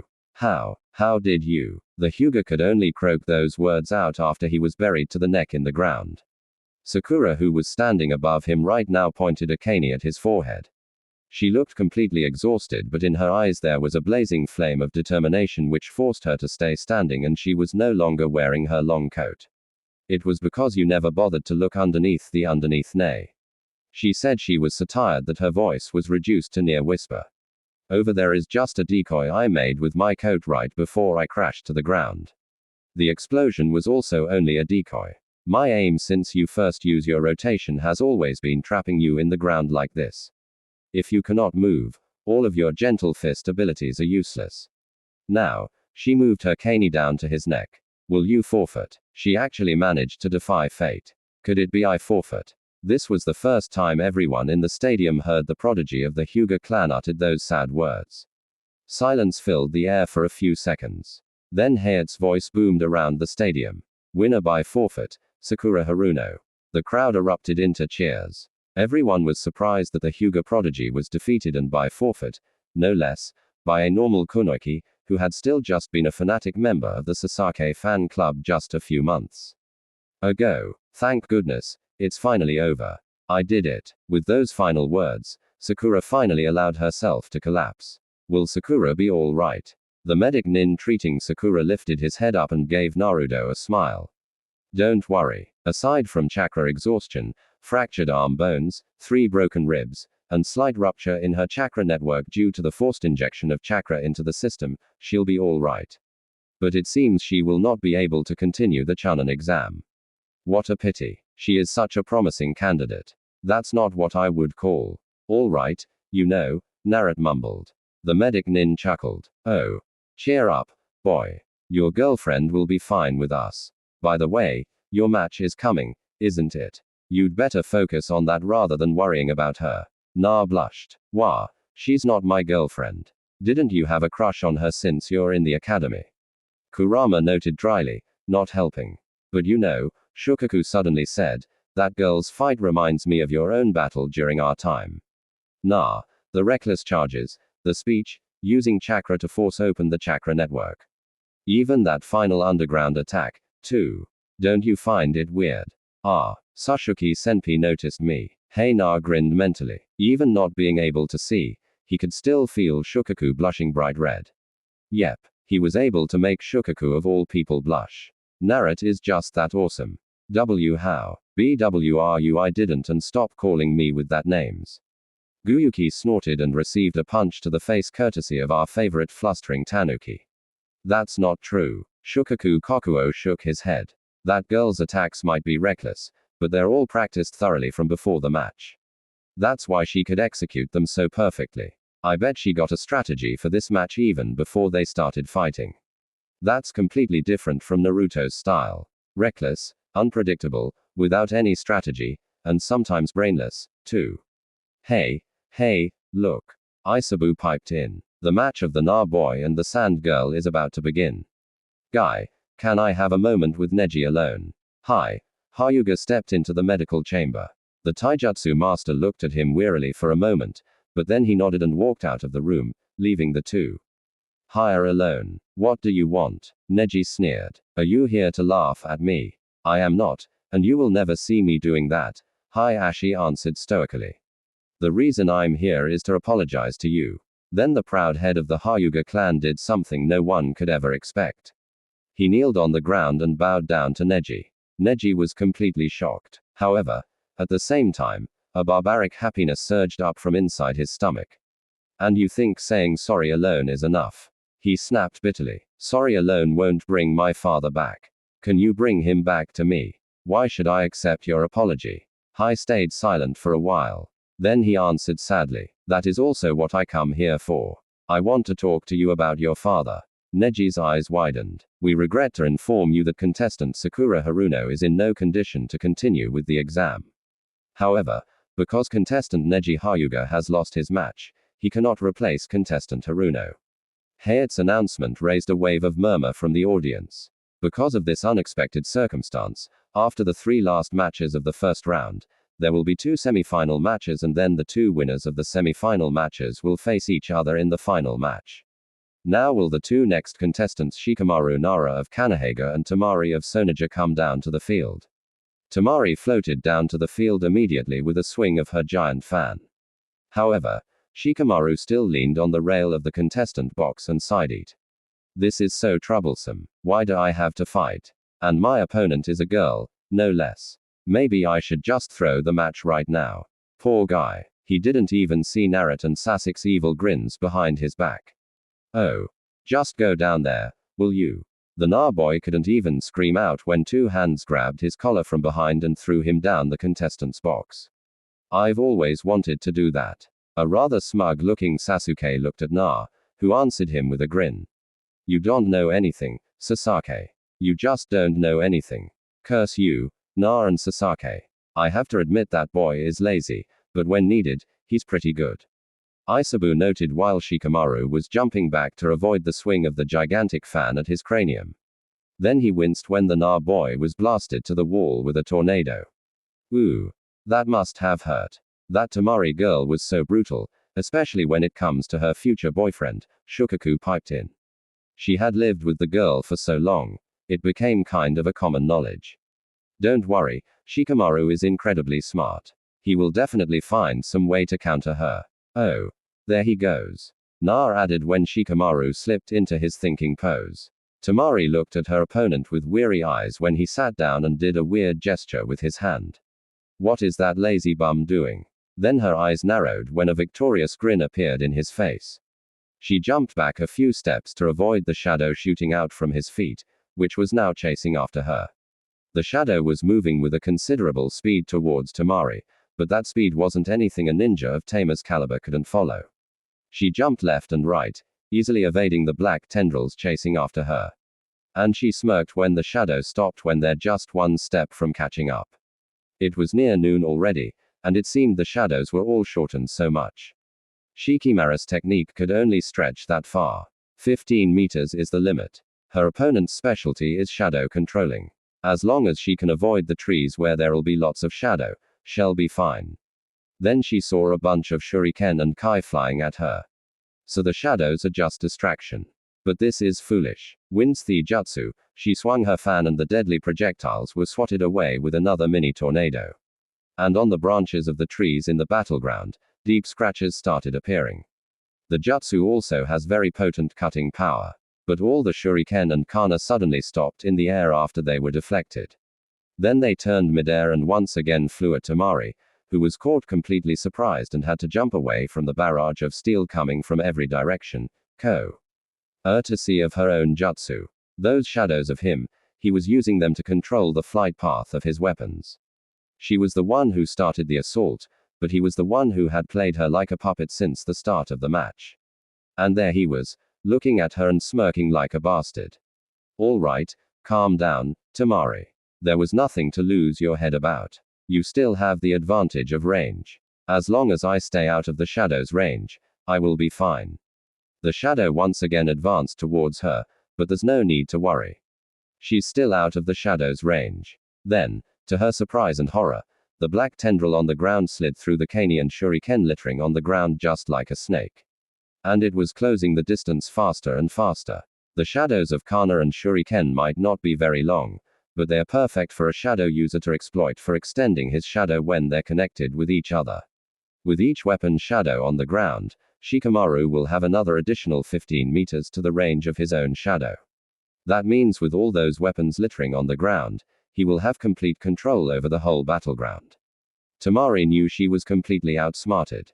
There was absolutely no redundant move he had made. Everything he threw at her was planned clearly and thoroughly in advance. Even her own movements were also within his calculation. The Suna girl's blood boiled. There's no way she would let that bastard play her as he wanted. She spun and swung her fan with all her might, and all the kanai and shuriken on the ground were all blown to the sky. They flew out of the stadium, and their shadows disappeared from the ground. Without the additional shadows, Shikamaru stopped chasing after her and started shrinking. With those annoying things out of the battlefield, she wouldn't have to worry about the shadow anymore.